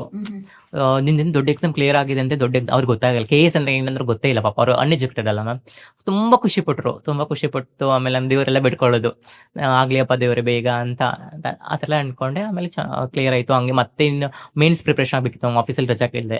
ನಮ್ಮ ಆಫೀಸಲ್ಲಿ ತುಂಬಾ ಸಪೋರ್ಟ್ ಇತ್ತು, ನೇಚರ್ ತುಂಬಾ ಇದೆ ನಮ್ಮ ಆಫೀಸಲ್ಲಿ. 2.5 ತಿಂಗಳು ಹೆಚ್ಚು ಕಡಿಮೆ ಅನ್ಸುತ್ತೆ. 2 ಮಂತ್ ಹೋಗಿ ಮತ್ತೆ ಬೆಂಗಳೂರಿಗೆ ಬಂದೆ. ಅದೇ ಪಿಜಿಗೆ ಬಂದೆ. ಎಲ್ಲಿ ಅವಮಾನ ಆಗಿತ್ತಲ್ಲ ಪಿಜಿಗೆ ಬಂದೆ. ಅವ್ರ ಹೆಂಗ್ ಮೈಂಡ್ ಸೆಟ್ ಚೇಂಜ್ ಆಗಿತ್ತು ಅಂದ್ರೆ ಅಪೋಸಿಟ್ ಫುಲ್. ಅಂದ್ರೆ ಇವಾಗ ಗವರ್ಮೆಂಟ್ ಎಂಪ್ಲಾಯ್ ಕೇಸ್ ಹೌದು ಆಸ್ಪಿರೆಂಟ್ ಆಗಿ ಬಂದ. ಹೌದು. ಯಾರು ನನ್ನ ಪಿಜಿಯಿಂದ ಹೊರಗಡೆ ಹೋಗಿ ಅಂತ ಅಂದಿದಾರಲ್ಲ, ಅವರೇ ಬನ್ನಿ ಅಂತ ಕರೆದ್ರು. ವಾವ್, ಅದು ನಾನು ತಂದಿರೋ ಬದಲಾವಣೆ ಮ್ಯಾಮ್ ಅಲ್ಲಿ. ಆಮೇಲೆ ನಾನು ಅದೇ ಪಿಜಿ ಮುಂಚೆ ವಿಲೇಜ್ ಗವರ್ಮೆಂಟ್ ಆಮೇಲೆ ಬಿಟ್ಟು ಬರ್ಬೇಕಾದ್ರೆ ಕೇಕ್ ಎಲ್ಲ ಕಟ್ ಮಾಡಿಸಿ ಕಳ್ಸಿದ್ದು ನನ್ನ. ಅಂದ್ರೆ ಅಂದ್ರೆ ಒಂದು ಸೇಯಿಂಗ್ಸ್ ಇದೆಯಲ್ಲ, ಎಲ್ಲಿ ಅವಮಾನ ಆಗುತ್ತೆ ಅಲ್ಲೇ ಸನ್ಮಾನ ಹೌದು ಆಗುತ್ತೆ. ನಾವು ಬೆಳಿಬೇಕು. ಹೌದು. ಅದಕ್ಕೂ ಒಳ್ಳೆ ಉದಾಹರಣೆ ಅಂದ್ರೆ ಅದೇ ನನ್ನ ಸ್ಟೋರಿ ಲೈಫ್ ಅಲ್ಲಿ. ಆಮೇಲೆ ತುಂಬಾ ಅಕ್ಸೆಪ್ಟ್ ಮಾಡ್ಕೊಂಡ್ರು, ತುಂಬಾ ಚಂದ ನೋಡ್ಕೊಂಡ್ರು. ಇವಾಗ್ಲೂ ಕಾಲ್ ಮಾಡ್ತಾರೆ. ನನ್ನ ಸ್ಟೇಟಸ್ ಎಲ್ಲ ಅವರೇ ಹಾಕೋತಾರೆ. ಇವಾಗ ಯಾರು ನನ್ನ ಮನೆ ಬಿಟ್ಟು ಹೋಗಿ ಅಂತ ಬ್ಯಾಗ್ ಬಿಸಾಕಿದ್ರು, ಅವರೇ ಇವಾಗ ನನ್ನ ಬಂದು ಇರಿ ಅಂತ ಅಂದ್ರು. ಮತ್ತೆ 2 ಮಂತ್ ಮುಂಚೆನೆ ಪ್ರಿಪೇರ್ ಆಗಿದ್ದೆ ನಾನು. ಅಂದ್ರೆ ಅಷ್ಟೆಲ್ಲ ಗೌರವ ಮರ್ಯಾದೆ ಎಲ್ಲ ಸಿಗ್ಬೇಕು ಅಂತ ಹೇಳಿದ್ರೆ ನಾವು ಒಳ್ಳೆ ಮಾರ್ಗದಲ್ಲಿ ನಡೀಬೇಕು. ಹೌದು, ಇದು ಕರೆಕ್ಟ್. ಹೌದು. ಅಲ್ಲಿ ಗೆದ್ದಿರೋದು ಶಾವೆ ಗೆದ್ದಿಲ್ಲ, ಶಾವಿನ ನಡತೆ ಗೆದ್ದಿದ್ದು ಅಲ್ಲಿ ಮ್ಯಾಮ್. ಕರೆಕ್ಟ್. ಇದು ಮೈನ್ಸ್ ಯಾವ್ದು ತಗೊಂಡ್ರಿ? ಅದೇ ಮೇನ್ಸ್ ಅಂದ್ರೆ ಮ್ಯಾಮ್ ಮಾಮೂಲಿ ಫಿಕ್ಸ್ ಸಬ್ಜೆಕ್ಟ್ ಇದೆ ನಮ್ಗೆ ಅಲ್ಲಿ. 1350 ಮಾರ್ಕ್ಸ್ ಅಂದ್ರೆ 250 ಮಾರ್ಕ್ಸ್ ಅಂತ ಇರುತ್ತೆ. With Kannada English communication paper ಇರುತ್ತೆ 2. 3 ವರ್ಷ ಕೋಚಿಂಗ್ ತಗೊಳ್ತಿರಲ್ಲ, ಎಷ್ಟು ಖರ್ಚಾಯ್ತು? ಆಯ್ತು ಮ್ಯಾಮ್, ಅಲ್ಲಿ ಒಂದು 50,000 ಆಯ್ತು ಮ್ಯಾಮ್. ಅಷ್ಟು ಕಡಿಮೆ? ಅದೇ ಆಕ್ಚುಲಿ ನಿಮ್ ಕಡಿಮೆ ಮ್ಯಾಮ್, ಅದೇ ನಂಗೆ ಜಾಸ್ತಿ ಮ್ಯಾಮ್. ಅಂದ್ರೆ ಎಲ್ಲಾರನು ಕೋಚಿಂಗ್ ತಗೊಳ್ಳೋರೆಲ್ಲ ಲಕ್ಷ ಗಟ್ಲೆ ಖರ್ಚಾಗುತ್ತೆ ಅಂತ ಹೇಳ್ತಾರೆ. ಬಟ್ ನಮ್ ಸರ್ ಇದ್ರು, ತುಂಬಾ ಕಡಿಮೆ ಮಾಡ್ಕೊಟ್ರು ಅವರು. ನಾನು ಟ್ರಾನ್ಸ್ ಅಂತ ಹೇಳಿದಕ್ಕೆ ಕಡಿಮೆ ಮಾಡಿದ್ರು ಮ್ಯಾಮ್. ಅಂದ್ರೆ ಒಳ್ಳೆ ಬಜೆಟ್ ಅಲ್ಲೇ ಕೋಚಿಂಗ್ ಎಲ್ಲ ಮುಗಿಸಿದ್ರ ಅಂತ. ಒಳ್ಳೆ ಫ್ಯಾಕಲ್ಟಿ ಚೆನ್ನಾಗಿತ್ತು ಆಕ್ಚುಲಿ. ಅಂದ್ರೆ ನಿಮ್ಗೆ ಅದು ತುಂಬಾ ಹೆವಿ ಅನ್ಸಿದೆ. ಬೇರೆ ಎಲ್ಲ ಕೋಚಿಂಗ್ ತಗೊಳ್ತಾರಲ್ಲ ಅವ್ರಿಗೆಲ್ಲ ತುಂಬಾ ಇತ್ತು ಮ್ಯಾಮ್. ನಂಗೆ ಅಷ್ಟು ಆಕ್ಚುಲಿ ತುಂಬಾ ಇತ್ತು, ಕೇಳ್ಕೊಂಡೆ. ಅಷ್ಟು ದುಡ್ಡಲ್ಲಿ ನನ್ಗೆ ಹೋಗಕ್ ಆಗ್ತಾ ಇಂಟ್ರೆಸ್ಟ್ ಇರಲಿಲ್ಲ. ಆಕ್ಚುಲಿ ನನಗೆ UPSC ಟ್ರೈನಿಂಗ್ ತಗೊಳ್ಳೋಂತ ಅನ್ಕೊಂಡೆ. ಬಟ್ ಅದಕ್ಕೆ ಬಜೆಟ್ ಅದು ಇದು ನನ್ ಕೈಲಿ ಆಗಲ್ಲ. ತುಂಬಾ ಪೇಷನ್ಸ್ ಇರ್ಬೇಕು. ಆಮೇಲೆ ಡೆಲ್ಲಿಗೆಲ್ಲ ಹೋಗಲ್ಲ, ನನ್ನ ಕೈಲಿ ಆಗಲ್ಲ ಮ್ಯಾಮ್. ಸೊ ಅದಕ್ಕೋಸ್ಕರ ನಮ್ ಕರ್ನಾಟಕದ ಅತಿ ಉನ್ನತ ಹುದ್ದೆವಾದ KS ಅದನ್ನ ಕ್ಲಿಯರ್ ಮಾಡೋಣ ಅಂತ ಅನ್ಕೊಂಡು ಮಾಡಿದೀನಿ ಮ್ಯಾಮ್. ಮೇನ್ಸ್ ಚೆನ್ನಾಗಿ ಆಗಿದೆ ಆಕ್ಚುಲಿ. ಹೋಪ್ಫುಲಿ ನೋಡೋಣ ಮ್ಯಾಮ್. ರಿಸಲ್ಟ್ ಗೋಸ್ಕರ ವೈಟ್ ಮಾಡ್ತಾ ಇದ್ದೀರಾ. ತುಂಬಾ ಜನ ಟ್ರಾನ್ಸ್ಜೆಂಡರ್ಗೆ ವೆಲ್ ಎಜುಕೇಟೆಡ್ ಆಗ್ಬೇಕಂತ ಅನ್ಸಿರುತ್ತೆ. ಆದ್ರೆ ಅವರು ವೆಲ್ ಎಜುಕೇಟೆಡ್ ಆಗೋ ಟೈಮ್ ಅಲ್ಲಿ ಮನೆ ಬಿಟ್ಟು ಬಂದಿರ್ತಾರೆ. ಹೌದು ಮ್ಯಾಮ್, ಅದು ತುಂಬಾ ಆಗಿದೆ. ನಂದು ಆಕ್ಚುಲಿ ಹಂಗೆ ಆಗ್ತಿತ್ತೇನೋ, ಬಟ್ ಅದಕ್ಕೆ ಅವಕಾಶ ಮಾಡ್ಕೊಡ್ಲಿಲ್ಲ. ಯಾಕಂದ್ರೆ ಚಿಕ್ಕ ವಯಸ್ಸಿಗೆ ಟ್ರಾನ್ಸ್ಫಾರ್ಮೇಶನ್ ಸ್ಟಾರ್ಟ್ ಆಗ್ಬಿಟ್ಟಿರುತ್ತೆ, ಮೈಂಡ್ ಸೆಟ್ ಚೇಂಜ್ ಆಗ್ತಾ ಇರುತ್ತೆ, ದೈಹಿಕ ಬದಲಾವಣೆ ಆಗ್ತಾ ಇರ್ತವೆ. ಆ ಟೈಮ್ ಆಲ್ಮೋಸ್ಟ್ ಎಲ್ಲರೂ ಅರ್ಧಕ್ಕೆ ಎಜುಕೇಶನ್ ಕಂಪ್ಲೀಟ್ ಮಾಡ್ತಾರೆ. ಅವ್ರಿಗೆ ಬೇಕು ಬೇಡ ಆ ತರ ಹಾಗೆ ಆಗುತ್ತೆ ಮ್ಯಾಮ್. ಬಟ್ ಅದಕ್ಕೋಸ್ಕರನೇ ನಾವು ಒಂದು ಗ್ರೂಪ್ ತರ ಕ್ರಿಯೇಟ್ ಮಾಡಿದೀವಿ. ಅದಕ್ಕೆ ಅವ್ರಿಗೆ ಟ್ರಾನ್ಸ್ಗೆ ಯಾರಿಗೆ ಎಜುಕೇಶನ್ ಕಂಟಿನ್ಯೂ ಮಾಡ್ತಾ ಅವ್ರಿಗೆ ಹೆಲ್ಪ್ ಮಾಡ್ತಾ ಇದೀವಿ, ಒಂದು ಗೈಡೆನ್ಸ್ ಕೊಡ್ತಾ ಇದೀವಿ. ಒಂದು ಜಾಬ್ ಯಾರು ತಗೋತಿದಾರಲ್ಲ, ಅದಕ್ಕೆ ಸ್ವಂತ ನಾನು 2019 ಜಾಬ್ ಆದಂಗೆ ಒಂದು ಗ್ರೂಪ್ ಕ್ರಿಯೇಟ್ ಮಾಡಿದೆ. ಆ ಗ್ರೂಪ್ ನಲ್ಲಿ ಸುಮಾರು ಟ್ರಾನ್ಸ್ ವ್ಯಕ್ತಿಗಳು ಇದ್ದಾರೆ. ಅದರಲ್ಲಿ ಎಲ್ಲ ಆಲ್ಮೋಸ್ಟ್ ತುಂಬಾ ಜನ ಜಾಬ್ ಟ್ರೈ ಮಾಡಿ ಕೆಲವು ಜನ ಸಿಕ್ಕಿದೆ ಆಲ್ರೆಡಿ. ಕೆಲವು ಜನ ಪ್ರೈವೇಟ್ ಆಗ್ಲಿ, ಕಂಪ್ನಿಗಳಲ್ಲಾಗ್ಲಿ, ಆಮೇಲೆ ಸರ್ಕಾರಿ ಕೆಲವೊಂದು 2-3 ಜನ ಆಗಿದೆ ಆಲ್ರೆಡಿ ಮ್ಯಾಮ್. ಇವಾಗ ಪ್ಯೂನು, SDA ಎಲ್ಲ ಆಗಿದ್ದಾರೆ. ಟೀಚರ್ ಒಬ್ಳು ಆಗಿದ್ದಾಳೆ. ಓಕೆ. ಇವಾಗ ಅಂದ್ರೆ ಬೇರೆ ಬೇರೆ ಫೀಲ್ಡ್ ಅಲ್ಲೂ ಕೂಡ ಟ್ರಾನ್ಸ್ ಕಮ್ಯುನಿಟಿ ಅವ್ರನ್ನ ನಾವು ನೋಡಬಹುದು ಗವರ್ಮೆಂಟ್ ಜಾಬ್ ಅಲ್ಲಿ. ಇದ್ದಾರೆ ಮ್ಯಾಮ್, ತುಂಬಾ ಜನ ಇವಾಗೆಲ್ಲ ಕರ್ನಾಟಕದಲ್ಲಿ ಇವಾಗ ಆಗ್ತಾ ಇದಾರೆ ಮ್ಯಾಮ್. ಮುಂಚೆ ಇರ್ಲಿಲ್ಲ, ಇವಾಗ ಅದೇ ಚಿಕ್ಕವು ಆಗ್ತಾ ಇದಾರೆ. ಇನ್ನು ದೊಡ್ಡದು ಪ್ರಯತ್ನ ಪಡ್ತಾ ಇದಾರೆ ಮ್ಯಾಮ್ ಎಲ್ಲ. ಆಗ ಭಿಕ್ಷಾಟನೆ ಮಾಡ್ತಿದ್ದಂತ ಶ್ರಾವ್ಯನ ಕಮಿಟಿಲ್ ನೋಡಿದ್ ಹೇಗೆ, ಇವಾಗ ಗವರ್ಮೆಂಟ್ ಎಂಪ್ಲಾಯ್ ಆಗಿ ಕಮಿಟಿಲ್ ನೋಡ್ತಿರೋದು ಹೇಗೆ? ತುಂಬಾ ಡಿಫ್ರೆನ್ಸ್ ಚೇಂಜಸ್ ಆಗಿದೆ ಮ್ಯಾಮ್. ಅವಾಗ ಗೊತ್ತಿರಲಿಲ್ಲ ಮ್ಯಾಮ್. ಅವಾಗ ಯಾರು ಅಮ್ಮ, ನಾಣಿ ಅಂತ ಆ ತರ ಅಷ್ಟೇ ಗೊತ್ತಿತ್ತು. ಇವಾಗ ಶ್ರಾವ್ಯ ಅಂದ್ರೆ ಎಲ್ಲರೂ ನೋಡ್ತಾರೆ, ಇನ್ಸ್ಟಾಗ್ರಾಮ್ ಅಲ್ಲಿ ನೋಡ್ತಾರೆ, ಲೈಕ್ ಫೇಸ್ಬುಕ್ ಅಲ್ಲಿ ನೋಡ್ತಾರೆ, ವಾಟ್ಸ್ಆಪ್ ಅಲ್ಲಿ ಕಾಲ್ ಮಾಡಿ ಎಷ್ಟು ಜನ ಕಾಲ್ ಮಾಡ್ತಾರೆ, ನೀವು ನಮ್ಮ ಮಕ್ಕಳಿಗೆ ಮೊಮ್ಮಕ್ಕಳಿಗೆ ಹೆಲ್ಪ್ ಮಾಡ್ತಿದ್ದೀರಾ. ಎಷ್ಟೋ ಜನ ಕಮ್ಯುನಿಟಿ ಇಂಟ್ರೆಸ್ಟ್ ಇದ್ದಾರೆ, ಆಸ್ಪಿರೆಂಟ್ಸ್ಗೆ, ಜಾಬ್ ಆಸ್ಪಿರೆಂಟ್ಸ್ ಎಲ್ಲ ಕಾಲ್ ಮಾಡ್ತಾರೆ. ಇವಾಗ ಆಲ್ಮೋಸ್ಟ್ ತುಂಬಾ ಜನಕ್ಕೆ ಗೊತ್ತಾಗಿದೆ, ತುಂಬಾ ಪಾಪ್ಯುಲೇಟ್ ಆಗಿದ್ದೀನಿ. ಪರವಾಗಿಲ್ಲ, ಗ್ರೇಟ್. ತುಂಬಾ ಪಬ್ಲಿಕ್ ಪ್ರೋಗ್ರಾಮ್ ಎಲ್ಲ ಅಟೆಂಡ್ ಮಾಡ್ತಾ ಇದ್ದೀರಾ ಅಂದಂಗ ಆಯ್ತು. ಅಂದ್ರೆ ಅಷ್ಟೊಂದೇನು ಮಾಡಲ್ಲ ಮ್ಯಾಮ್. ಇವಾಗ ನಮ್ಗೆ ಇರೋದು ರಜೆಗಳು ವೀಕೆಂಡ್ ಅಲ್ಲಿ ಮಾತ್ರ ನಾವು ಅಟೆಂಡ್ ಮಾಡಕ್ ಹಾಕೋದು. ಉಳಿದಿನ ನಾನು ನನ್ನ ಕೆಲಸಕ್ಕೆ ನಾನು ಒಂದು ಒಳ್ಳೆ ಸರ್ವಿಸ್ ಕೊಡ್ಬೇಕಲ್ಲ ಮ್ಯಾಮ್. ನನ್ನ ಕೆಲಸಕ್ಕೆ ಒಳ್ಳೆ ಗೌರವ ಕೊಡ್ಬೇಕಲ್ವಾ, ಅಲ್ಲಿನೂ ನಾನು ಚೆನ್ನಾಗಿ ಕೆಲಸ ಮಾಡಬೇಕು, ಜನಕ್ಕೆ ಸಹಾಯ ಮಾಡಬೇಕು. ಸರ್ಕಾರಿ ಕೆಲಸ ಅಷ್ಟು ಸುಲಭವಾಗಿ ಸಿಕ್ಕಿಲ್ಲ, ಸಿಕ್ಕಿದ್ದನ್ನ ಸರಿಯಾಗಿ ಉಪಯೋಗಿಸಬೇಕಲ್ಲ ಮ್ಯಾಮ್. ಅಲ್ಲಿ ಜನಕ್ಕೆ ಅಲ್ಲಿನೂ ನಾನು ನೋಡ್ಕೋತಾ ಇರೋದು ಡಿಪಾರ್ಟ್ಮೆಂಟ್, ಪೆನ್ಷನ್ ಡಿಪಾರ್ಟ್ಮೆಂಟ್, ವಯಸ್ಸಾದವ್ರು ಬರ್ತಾರೆ, ಅಂಗವಿಕಲರು ಬರ್ತಾರೆ, ವಿಧವೆಯರು ಬರ್ತಾರೆ, ನಂತರ ಟ್ರಾನ್ಸ್ಜೆಂಡರ್ಸ್ ಬರ್ತಾರೆ. ಅವ್ರಿಗೆಲ್ಲನೂ ನಾವು ಪೆನ್ಷನ್ ಆಗ್ಲಿ, ಒಂದು ಮಾರ್ಗದರ್ಶನ ಆಗ್ಲಿ, ಅಲ್ಲಿ ನಾನು ಅದಕ್ಕೆ ಸರ್ವಿಸ್ ಕೊಡ್ತಾ ಇದ್ದೀನಿ ಮ್ಯಾಮ್. ಹೇಗಿದೆ ನಿಮ್ಮ ಗೌರ್ಮೆಂಟ್ ಆಫೀಸ್ ಸರೌಂಡಿಂಗ್ ಎಲ್ಲ ನಿಮ್ಮನ್ನ ನೋಡೋದು? ತುಂಬಾ ಚೆನ್ನಾಗಿದೆ ಮ್ಯಾಮ್, ನಮ್ಮಲ್ಲಿ ತುಂಬಾ ರೆಸ್ಪೆಕ್ಟ್ ಇದೆ. ರೆಸ್ಪೆಕ್ಟ್ ಇದೆ. ತುಂಬಾ ಚೆನ್ನಾಗಿದೆ, ತುಂಬಾ ಚೆನ್ನಾಗಿ ನೋಡ್ಕೋತಾರೆ ಆಕ್ಚುಲಿ. ಅಲ್ಲೇನು ಭೇದ ಭಾವನೆ ಟ್ರಾನ್ಸ್ ವ್ಯಕ್ತಿ ಏನಿಲ್ಲ, ಕೆಲ್ಸಕ್ಕೆ ಬಂದಿದ್ರೆ ಕೆಲಸ ಅಷ್ಟೇ, ಮತ್ತೆ ಏನು ಬೇರೆ ಏನು ಇಲ್ಲ. ಓಕೆ, ಸಾಕಷ್ಟು ಜನ ಇವಾಗ ಟ್ರಾನ್ಸ್ಜೆಂಡರ್ ಕಮ್ಯುನಿಟಿಗೆ ಸೇರ್ಕೊಂಡ್ರು ಅಂತ ಹೇಳಿದಾಗ ಭಿಕ್ಷಾಟನೆ, ಸೆಕ್ಸ್ ವರ್ಕ್ ಅಷ್ಟಕ್ಕೆ ಸೀಮಿತ ಆಗಿರ್ತಾರೆ. ಅದರಿಂದ ಹೊರಗಡೆ ಬರ್ಲಿಕ್ಕೆ ಸಾಧ್ಯನೇ ಆಗಲ್ಲ. ನೀವ್ ಹೇಳ್ದಂಗೆ ನೀವು 3-4 ವರ್ಷ ಭಿಕ್ಷಾಟನೆ ಮಾಡಿ ಅದಾದ ನಂತರ ನಿಮಗೆ ಮನಪರಿವರ್ತನೆಯಾಗಿ ಬಂದಿದ್ದೀರಾ. ತುಂಬಾ ಜನ ಅಲ್ಲೇ ಇದ್ದಾರೆ, ಅಂತವ್ರಿಗೆ ಏನ್ ಹೇಳ್ತೀರಾ? ಮ್ಯಾಮ್ ಏನಕ್ಕೆ ಇದಾರೆ ಅಂದ್ರೆ ಅವ್ರಿಗೆ ಅರಿವಿನ ಕೊರತೆ ಇರುತ್ತೆ, ಯಾಕಂದ್ರೆ ಒಂದು ತಿಳುವಳಿಕೆ ಇಲ್ಲ ಎಷ್ಟೋ ಜನಕ್ಕೆ. ಪಾಪ ಅವ್ರ ಎಕ್ಸಾಮ್ ಏನಂದ್ರೆ ಇಲ್ಲ, ಡಾಕ್ಯುಮೆಂಟ್ಸ್ ಯಾವ ತರ ಮಾಡೋದು ಇಲ್ಲ ಅಂತೆಲ್ಲ ಕೆಲವು ಅವೇರ್ನೆಸ್ ಇಲ್ಲ ಮ್ಯಾಮ್. ಒಂಥರ ಇನ್ನೂ ತಿಳುವಳಿಕೆ ತುಂಬಾ ಬರ್ಬೇಕು. ಆಮೇಲೆ ಕೆಲವು ಜನ ಮಾಡ್ತಾ ಇದಾರೆ, ಅದೊಂದು ಒಂಥರ ಬಲೆಯಲ್ಲಿ ಇದ್ದಂಗಿದ್ದಾರೆ, ಅದನ್ನ ಹೊರಗಡೆ ಬರ್ಬೇಕು. ಅವ್ರನ್ನೇ ತಿಳ್ಕೊಂಡ್ ಬರ್ಬೇಕು ಅಷ್ಟೇ, ಮತ್ತೇನಿಲ್ಲ ಮ್ಯಾಮ್. ಅಂದ್ರೆ ಶಿಕ್ಷಣ, ಕೆಲವು ಜನ ಎಜುಕೇಶನ್ ಕಂಟಿನ್ಯೂ ಆಗಿರಲಿಲ್ಲ, ಡಾಕ್ಯುಮೆಂಟ್ಸ್ ಕರೆಕ್ಟ್ ಆಗಿರಲಿಲ್ಲ. ಇವಾಗ ನೋಡಿ ಮೇಲ್ ಫಿಮೇಲ್ ಡಾಕ್ಯುಮೆಂಟ್ಸ್ ಅದೆಲ್ಲ ಪ್ರಾಬ್ಲಮ್ ಆಗುತ್ತೆ. ಎಲ್ಲಿ ಆಮೇಲೆ ಸಾಧ್ಯ ಆಗುತ್ತೆ, ಯಾಕೆಂದ್ರೆ ಅವರು ಹೈಸ್ಕೂಲ್ ಲೆವೆಲ್ ಅಲ್ಲೇ ಮನೆ ಬಿಟ್ಟು ಬಂದಿರ್ತಾರೆ, PU ಲೆವೆಲ್ ಅಲ್ಲೇ ಮನೆ ಬಿಟ್ಟು ಬಂದಿರ್ತಾರೆ, ಡಾಕ್ಯುಮೆಂಟ್ ಕೂಡ ತಂದಿರಲ್ಲ. ಅವ್ರ ಮೂಲ ನೆಲೆ ಯಾವ್ದು ಅಂತಲೇ ಮತ್ತೆ ತಿರ್ಗಾ ಮನೆಗೆ ಹೋದ್ರೆ ಯಾರು ಅಕ್ಸೆಪ್ಟ್ ಮಾಡಲ್ಲ. ಅಂತಂದ್ರೆ ಡಾಕ್ಯುಮೆಂಟ್ ಕೊಡಿ ಅಂದ್ರೆ ಒಪ್ತಾರ? ಹೌದು, ಡಾಕ್ಯುಮೆಂಟ್ಸ್ ತುಂಬಾ ಪ್ರಾಬ್ಲಮ್ ಇದೆ ಮ್ಯಾಮ್. ಅದಕ್ಕೆಲ್ಲ ಅದೇ ತುಂಬಾ ಚೇಂಜಸ್ ಆಗ್ಬೇಕು, ಸರ್ಕಾರ ಅದ್ರ ಬಗ್ಗೆ ಗಮನ ಹರಿಸಬೇಕು. ಯಾಕಂದ್ರೆ ನೀವು ಇವಾಗ ನಮ್ದು ತುಂಬಾ ಇಶ್ಯೂಸ್ ಬಂತು. ಒಂದು ಸ್ಯಾಲ್ರಿ ಬಿಲ್ ಮಾಡುವಾಗಲಿ, ಒಂದು ನೇಮಕಾತಿ ಪ್ರೊಸೆಸಿಂಗ್ ಆಗ್ಲಿ, ಇವಾಗ 2 ನೇಮ್ ಬರುತ್ತೆ. ಇವಾಗ ಒಂದು SSLC ಮಾರ್ಕ್ಸ್ ಕಾರ್ಡ್ ತರ ಹಾಕಿ ಅಂತ ಹೇಳ್ತಾರೆ, ಆದ್ರೆ ಸರ್ಕಾರ ಚೇಂಜ್ ಮಾಡ್ಕೊಡ್ಬೇಕು ಆಕ್ಚುಲಿ. ಹೌದು, PG ಕಾರ್ಡ್ ಅಲ್ಲಿ ಏನ್ ಹೆಸರಿದೆ ಅದನ್ನೇ ಹಾಕೊಡ್ಬೇಕು ಅಂತ. ನಿಮ್ಗೆ ಹೇಗೆ ಇದು ಪ್ರಾಬ್ಲಮ್ ಆಯ್ತು? ಯಾಕೆಂದ್ರೆ SSLC ಮಾರ್ಕ್ಸ್ ಕಾರ್ಡ್ ಅಲ್ಲಿ ಬೇರೆ ನೇಮ್ ಇರುತ್ತೆ, ಅದಾದ ನಂತರ ಇವಾಗ ನೀವು ಕಂಪ್ಲೀಟ್ ಆಗಿ ಟ್ರಾನ್ಸ್ಫಾರ್ಮೇಶನ್ ಆದಾಗ ಬೇರೆ ನೇಮ್ ಇರುತ್ತೆ, ಮತ್ತೆ ಜೆಂಡರ್ ಕೂಡ ಚೇಂಜಸ್ ಇರುತ್ತೆ. ನಿಮ್ಗೆ ಅದು ಯಾವ ರೀತಿಯಾಗಿ ಪ್ರಾಬ್ಲಮ್ ಆಯ್ತು? ಎಷ್ಟು ದಿನ ನಿಮ್ಮ ಡಾಕ್ಯುಮೆಂಟ್ ಹಂಗೆ ಹೋಲ್ಡ್ ಅಲ್ಲಿ ಇತ್ತು? ಮ್ಯಾಮ್ ನನ್ ತುಂಬಾ ಪ್ರಾಬ್ಲಮ್ ಆಯ್ತು. ಯಾಕಂದ್ರೆ ನಂಗೆ ಇವಾಗ ಒಂದು ಡಾಕ್ಯುಮೆಂಟ್ಸ್ SSLC ಮಾರ್ಕ್ಸ್ ಕಾರ್ಡ್ ತರ ಅಪ್ಲಿಕೇಶನ್ ಹಾಕುವಂತಾರೆ, ಆಮೇಲೆ ಮತ್ತೆ ಸರ್ಕಾರಕ್ಕೆ ಲೆಟರ್ ಹಾಕಿ ಅವರನ್ನ ಅಪ್ರೂವ್ ಮಾಡಿ ಅದಕ್ಕೂ ಏನೇನು ಸುಮಾರು ಪ್ರೊಸೆಸ್ ಇದೆ ಮ್ಯಾಮ್. ಅದು ತುಂಬಾ ಕಷ್ಟ ಆಗುತ್ತೆ, ಅದು ಲಾಂಗ್ ಪ್ರೊಸೆಸ್ ಮ್ಯಾಮ್. ಅದನ್ನ ಸಡನ್ ಆಗಿ ಚೇಂಜ್ ಮಾಡಕ್ ಆಗಲ್ಲ, ಬಟ್ ಸರ್ಕಾರ ಅದಕ್ಕೆ ಅವಕಾಶ ಕೊಡ್ಬೇಕು ಮ್ಯಾಮ್ ನಮ್ಗೆ. ಇವಾಗ ನಿಮ್ಮ ಕಮ್ಯುನಿಟಿಲಿ ಎಜುಕೇಶನ್ಗೆ ಒತ್ತು ಕೊಡ್ತಾ ಇದ್ದಾರಾ? ಇವಾಗ ಮನೆ ಬಿಟ್ಟು ಬಂದಂತ ಮಕ್ಕಳಿಗೆ ಏನಾದ್ರು ಎಜುಕೇಶನ್ ಕೊಡಿಸ್ಬೇಕು, ಅಥವಾ ಆ ರೀತಿಯಾಗಿ ಎಜುಕೇಶನ್ ಮನೋಭಾವನೆ ಮೂಡಿಸುವಂತ, ಪರಿವರ್ತನೆ ಮೂಡಿಸುವಂತ ಕಾರ್ಯಕ್ರಮಗಳು ನಡೀತಾ ಇದೆ ನೀವ್ ಕಂಡಂಗೆ? ಅಥವಾ ಅಲ್ಲೂ ಬದಲಾವಣೆಗಳಾಗ್ಬೇಕಾ? ಅಂದ್ರೆ ಒಂದು 50% ಆಗ್ತಾ ಇದೆ ಅಂತ ಹೇಳ್ಬೋದು, ಇನ್ನು 50% ಆಗ್ಬೇಕಂತ ಹೇಳ್ಬೋದು. ಯಾಕಂದ್ರೆ ಇವಾಗ ಕೆಲವು ವೆಲ್ಫೇರ್ ಆಗ್ತವೆ, ಒಂದು ಸ್ಕಿಲ್ ಡೆವಲಪ್, ಇವಾಗ ಸುಮಾರು NGO ಇದಾವೆ, ಸೇವಾ ಸಂಸ್ಥೆಗಳು. ಅದ ಸ್ಕಿಲ್ ಡೆವಲಪ್ಮೆಂಟ್, ಎಜುಕೇಶನ್ ಕಂಟಿನ್ಯೂಟು, ಇವಾಗ ಆರ್ಥಿಕ ಸಹಾಯನೂ ಮಾಡ್ತಾ ಇದ್ದಾರೆ. ಇವಾಗ ನಾನೇ ಒಂದು ಗ್ರೂಪ್ ಕ್ರಿಯೇಟ್ ಮಾಡಿದೆ ಮ್ಯಾಮ್, ಎಜುಕೇಶನ್ ಸಲ್ಮಂದು, ಜಾಬ್ ಸಲ್ಮಂದು ಒಂದು ಗ್ರೂಪ್ ಕ್ರಿಯೇಟ್ ಮಾಡಿದೆ ನಾನೇ, ಅದಕ್ಕೆ ಓಣ ನಾನೇ. ಅದಕ್ಕಾಗಿ ತುಂಬಾ ಸಪೋರ್ಟ್ ಎಲ್ಲ ನಡೀತಾ ಇದೆ, ಸುಮಾರು ಮಾಡ್ತಾ ಇದ್ದಾರೆ, ಬಟ್ ಇನ್ನೂ ತುಂಬಾ ಆಗ್ಬೇಕಾಗಿರುತ್ತೆ ಮ್ಯಾಮ್. ಅಂದ್ರೆ ಸರ್ಕಾರದಿಂದಲೂ ಕೂಡ ನಿಮ್ಗೆ ಸೌಲಭ್ಯಗಳನ್ನ ಕೊಡ್ಬೇಕಾಗುತ್ತೆ, ಅದ್ರ ಜೊತೆಗೆ ಸರ್ಕಾರದವರು ಕೂಡ ನಿಮ್ಮ ಕಮ್ಯುನಿಟಿ ಬಗ್ಗೆ ಅವೇರ್ನೆಸ್ ಮೂಡಿಸಬೇಕು ಜನರಲ್ಲಿ. ಅದ್ರ ಜೊತೆಗೆ ನಿಮ್ಮ ಕಮ್ಯುನಿಟಿಯಲ್ಲಿ ಇರುವಂತ ದೊಡ್ಡವರು ಕೂಡ ಅವೇರ್ನೆಸ್ ಪ್ರೋಗ್ರಾಮ್, ಯಾರೆಲ್ಲ ಬರ್ತಾರೆ ಇವಾಗ, ಯಾರೆಲ್ಲ ಜಾಯ್ನ್ ಆಗ್ತಾರೆ ಕಮ್ಯುನಿಟಿಗೆ, ಅವ್ರಿಗೆಲ್ಲ ಅವೇರ್ನೆಸ್ ಮೂಡಿಸುವಂತ ಕಾರ್ಯಕ್ರಮಗಳು ಆಗ್ಬೇಕು. 2 ಕಡೆಯಿಂದ ಆದಾಗ್ಲೇ ಸಾಧ್ಯ, ಒಂದ್ ಕಡೆಯಿಂದ ಆದ್ರೆ ಸಾಧ್ಯ ಆಗಲ್ಲ. ಯಾಕೆ ಅಂತ ಹೇಳಿದ್ರೆ ಇವಾಗ ಸರ್ಕಾರದವರು ಯಾವ್ದೋ ಒಂದಿಷ್ಟು ಸೌಲಭ್ಯಗಳನ್ನ ಕೊಡ್ತಾರೆ ಅಂತ ಹೇಳಿದಾಗ ತಗೊಳ್ಳೋದಕ್ಕೆ ಇವ್ರು ಮುಂದೆ ಬಂದಿಲ್ಲ ಅಂದಾಗ ವೇಸ್ಟೇ. ಮತ್ ಇನ್ನೊಂದಂತ ಹೇಳಿದ್ರೆ ಇವರಿಗೆ ಅದ್ರ ಬಗ್ಗೆ ಅರಿವೇ ಇಲ್ಲ ಅಂದಾಗ ಸರ್ಕಾರದಲ್ಲಿ ಏನೆಲ್ಲ ಸೌಲಭ್ಯಗಳಿದೆ ಅಂತ ಗೊತ್ತಾಗೋದಾದ್ರೂ ಹೇಗೆ? ಅಲ್ಲಿರುವಂತ ತಿಳಿದವರು ದೊಡ್ಡವರು ಹೇಳ್ದಾಗ್ಲೇ ಮಾತ್ರ ಸಾಧ್ಯ ಆಗುತ್ತೆ ತಾನೆ. ಅದೇ ಹಲವಾರು ಸಾಮಾಜಿಕ ಕಾರ್ಯಕ್ರಮಗಳು ಹಮ್ಮಿಕೊಂಡ್ರೆ ಅವ್ರಿಗೊಂದು ಒಳ್ಳೆ ಅವೇರ್ನೆಸ್ ಸಿಗುತ್ತೆ. ಒಂದು ಏನು ನೇಮಕಾತಿ ಪ್ರೊಸೀಜರ್ ಅಲ್ಲಿ ಕೆಲವು ಲೋಪದೋಷಗಳಿದೆ, ಸರ್ಕಾರ ಅದನ್ನು ಚೇಂಜ್ ಮಾಡಬೇಕು, ಒಂಥರ ಸಡಿಲಿಕೆ ಮಾಡಬೇಕು. ಆಮೇಲೆ ನಮ್ಮ ಪೋಸ್ಟರ್ಗಳನ್ನ ಇವಾಗ ಹೇಳ್ತಾರೆ ಯಾರು ಸಿಗ್ಲಿಲ್ಲ ಬೇರೆದವ್ರಿಗೆ ಕೊಡಿ ಅಂತ, ಅದನ್ನ ಮಾಡಬಾರ್ದು. ಅದನ್ನ ಬ್ಯಾಕ್ಲಾಗ್ ಹುದ್ದೆಗಳ ತರ ನಮ್ಗೆ ವಾಪಸ್ ರಿಟರ್ನ್ ಇಡಬೇಕು, ರಿಸರ್ವೇಶನ್ ಇಟ್ಬೇಕು, ನೆಕ್ಸ್ಟ್ ಬಂದವ್ರಿಗೆ ಇದು ಮಾಡಬೇಕು. ತುಂಬಾ ವೆಲ್ಫೇರ್ ಕಾರ್ಯಕ್ರಮಗಳು ಇನ್ನೂ ತುಂಬಾ ಬರ್ಬೇಕು. ಒಂದು ಮನೆ ಆಕ್ಚುಲಿ ತುಂಬಾ ನಮ್ಮ ಮನೆ ಸಿಗ್ತಾ ಇಲ್ಲ. ಇವಾಗ ನಾರ್ಮಲ್ ವ್ಯಕ್ತಿಗಳಿಗೆ ಎಷ್ಟು ಒಂದು 50% ಇದ್ರೆ ನಮ್ಗೆ 100% ಹಾಕ್ಬಿಟ್ಟು ಕೊಡ್ತಾರೆ. ಲೈಕ್ ಜಾಸ್ತಿ ಡಬಲ್ ಕಿತ್ಕೋತಾರೆ ರೆಂಟು, ಅದು ಚೇಂಜ್ ಆಗ್ಬೇಕು ಮ್ಯಾಮ್. ಓಕೆ, ನಿಮ್ಗೂ ಆತರ ಅನುಭವಗಳಾಗಿದೆಯಾ? ಅಂದ್ರೆ ಇವಾಗ ನನ್ಗೆ ಟ್ರಾನ್ಸ್ ಅಂತ ಒಂದು ಗೊತ್ತಿಲ್ಲಷ್ಟು ಅಂದ್ರೆ ಮನೆ ಕೊಡ್ತಾರೆ, ಬಟ್ ಟ್ರಾನ್ಸ್ ಅಂತ ಕೊಡೋದು ತುಂಬಾ ಕಡಿಮೆ ಇದೆ ಮ್ಯಾಮ್. ತುಂಬಾ ಇದು ಪ್ರಾಬ್ಲಮ್ ಆಗಿದೆ ಆಕ್ಚುಲಿ. ಅದು ನನಗೂ ಟೈಮ್ಸ್ ಆಗಿದೆ ಬೆಂಗಳೂರಲ್ಲಿ ಇದ್ದಾಗ. ಆಲ್ರೆಡಿ KS ಎಕ್ಸಾಮ್ ಬರ್ತಿದ್ದೀನಿ ಮ್ಯಾಮ್. ನಾನು ಇವಾಗ ಪ್ರಿಲಿಮಿನರಿ ಬರೆದು ಮೈನ್ಸ್ ಕ್ಲಿಯರ್ ಆಗ್ಬೇಕು, ರಿಸಲ್ಟ್ ವೇಟ್ ಮಾಡಿ. ಇಂಟರ್ವ್ಯೂಸ್ಗೆ ಯಾವ ರೀತಿ ಪ್ರಿಪರೇಷನ್ ನಡೀತಾ ಇದೆ? ಆಮೇಲೆ ಮ್ಯಾಮ್ ನಮ್ದು ಡಿಸ್ಟ್ರಿಕ್ಟ್ ನಮ್ ಬಗ್ಗೆ, ಆಮೇಲೆ ನಮ್ದು ಅದೇ ಜನರಲ್ ನಾಲೆಜ್ ಸ್ವಲ್ಪ ಇರ್ಬೇಕು ಮ್ಯಾಮ್. ಅದೇ ಅಷ್ಟೇ ಅಂತೀನಿ. ಎಸ್ಪೆಷಲಿ ಏನೂ ಆಗಿಲ್ಲ ಸದ್ಯಕ್ಕೆ. ಅದಕ್ಕೆ 12 ಗಂಟೆ ಟೈಮ್ ಓದೋದು ಏ, ಇಲ್ಲ ಅದೇನಿಲ್ಲ, ಮುಂಚೆ ತರ ಏನಿಲ್ಲ.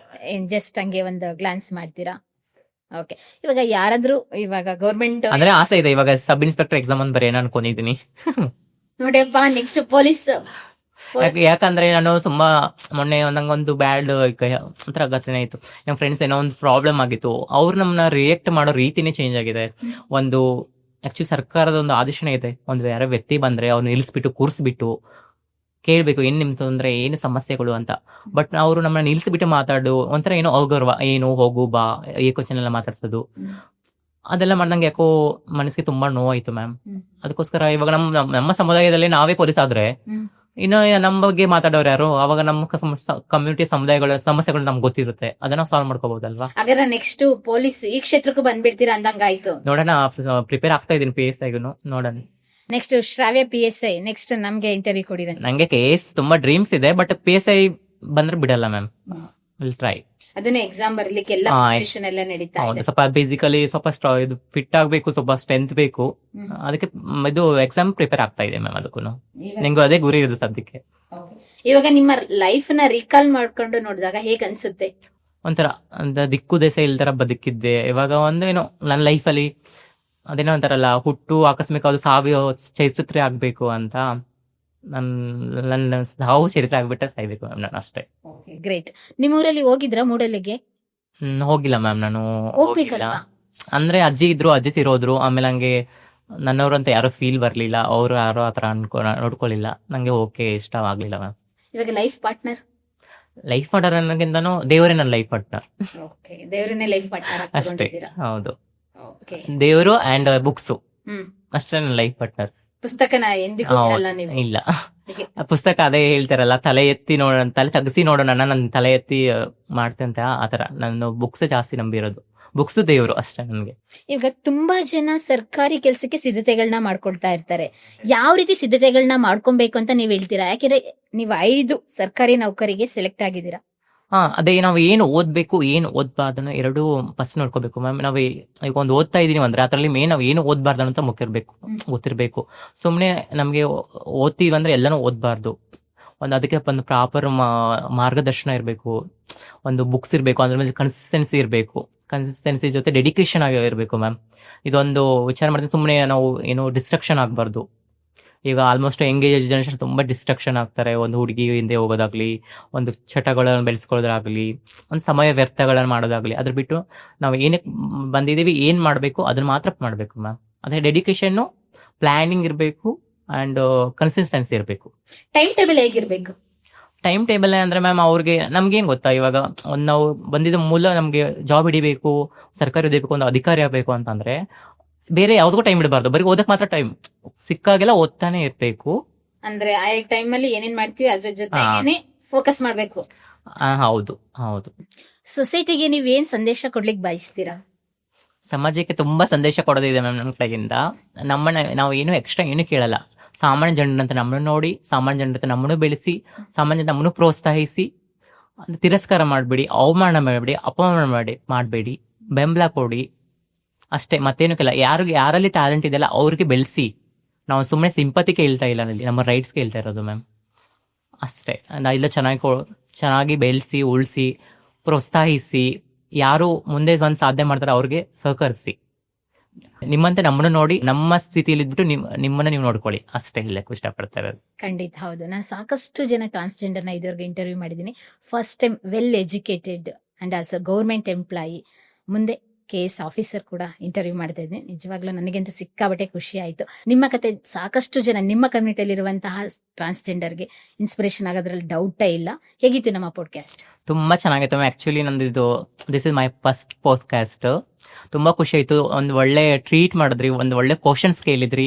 ನಾನು ಏನ್ ಹೇಳ್ಬೇಕು ನಾನೆಲ್ಲ ಹೇಳಿದೀನಿ. ನಿಮ್ಗೂ, ನಿಮ್ಮ ಪಾಡ್ಕಾಸ್ಟ್ ವಾಹಿನಿಗೂ, ಡಿಜಿಟಲ್ ಮಾಧ್ಯಮಕ್ಕೂ ಎಲ್ಲರಿಗೂ ಒಳ್ಳೇದಾಗ್ಲಿ. Thank you so much. Thank you so much. ಒಳ್ಳೇದಾಗ್ಲಿ. Thank you. ನೋಡಿದ್ರಲ್ಲ, ಇವತ್ತು ಒಂದು ಹೊಸ ಕತೆ, ವಿಭಿನ್ನ ಆಗಿತ್ತು ಇವರ ಲೈಫ್ ಜರ್ನಿ. ಇದೇ ರೀತಿ ನೀವು ನಿಮ್ಮ ಕಥೆನ ನಮ್ ಜೊತೆ ಹೇಳ್ಕೊಳ್ಬೇಕು, ಅದೇ ರೀತಿ ನಿಮ್ಮ ಕತೆ 10 ಜನರಿಗೆ ತಲುಪಬೇಕು ಅಂತ ಹೇಳಿದ್ರೆ ನಾವು ಕೊಟ್ಟಿರೋ ನಂಬರ್ಗೆ ನಮ್ಮ ಟೀಮ್ಗೆ ಕಾಂಟ್ಯಾಕ್ಟ್ ಮಾಡಿ. ಅಂಡ್ ಇವತ್ತಿನ ಪಾಡ್ಕಾಸ್ಟ್ ನ ಇಲ್ಲಿಗೆ ಮುಗಿಸ್ತಾ ಇದ್ದೀನಿ. ಮತ್ತೆ ಹೊಸ ಪಾಡ್ಕಾಸ್ಟ್ ಅಲ್ಲಿ ಹೊಸ ಕಥೆಯೊಂದಿಗೆ ನಿಮ್ಮೊಂದಿಗೆ ಭೇಟಿ ಆಗ್ತೀನಿ. Thank you.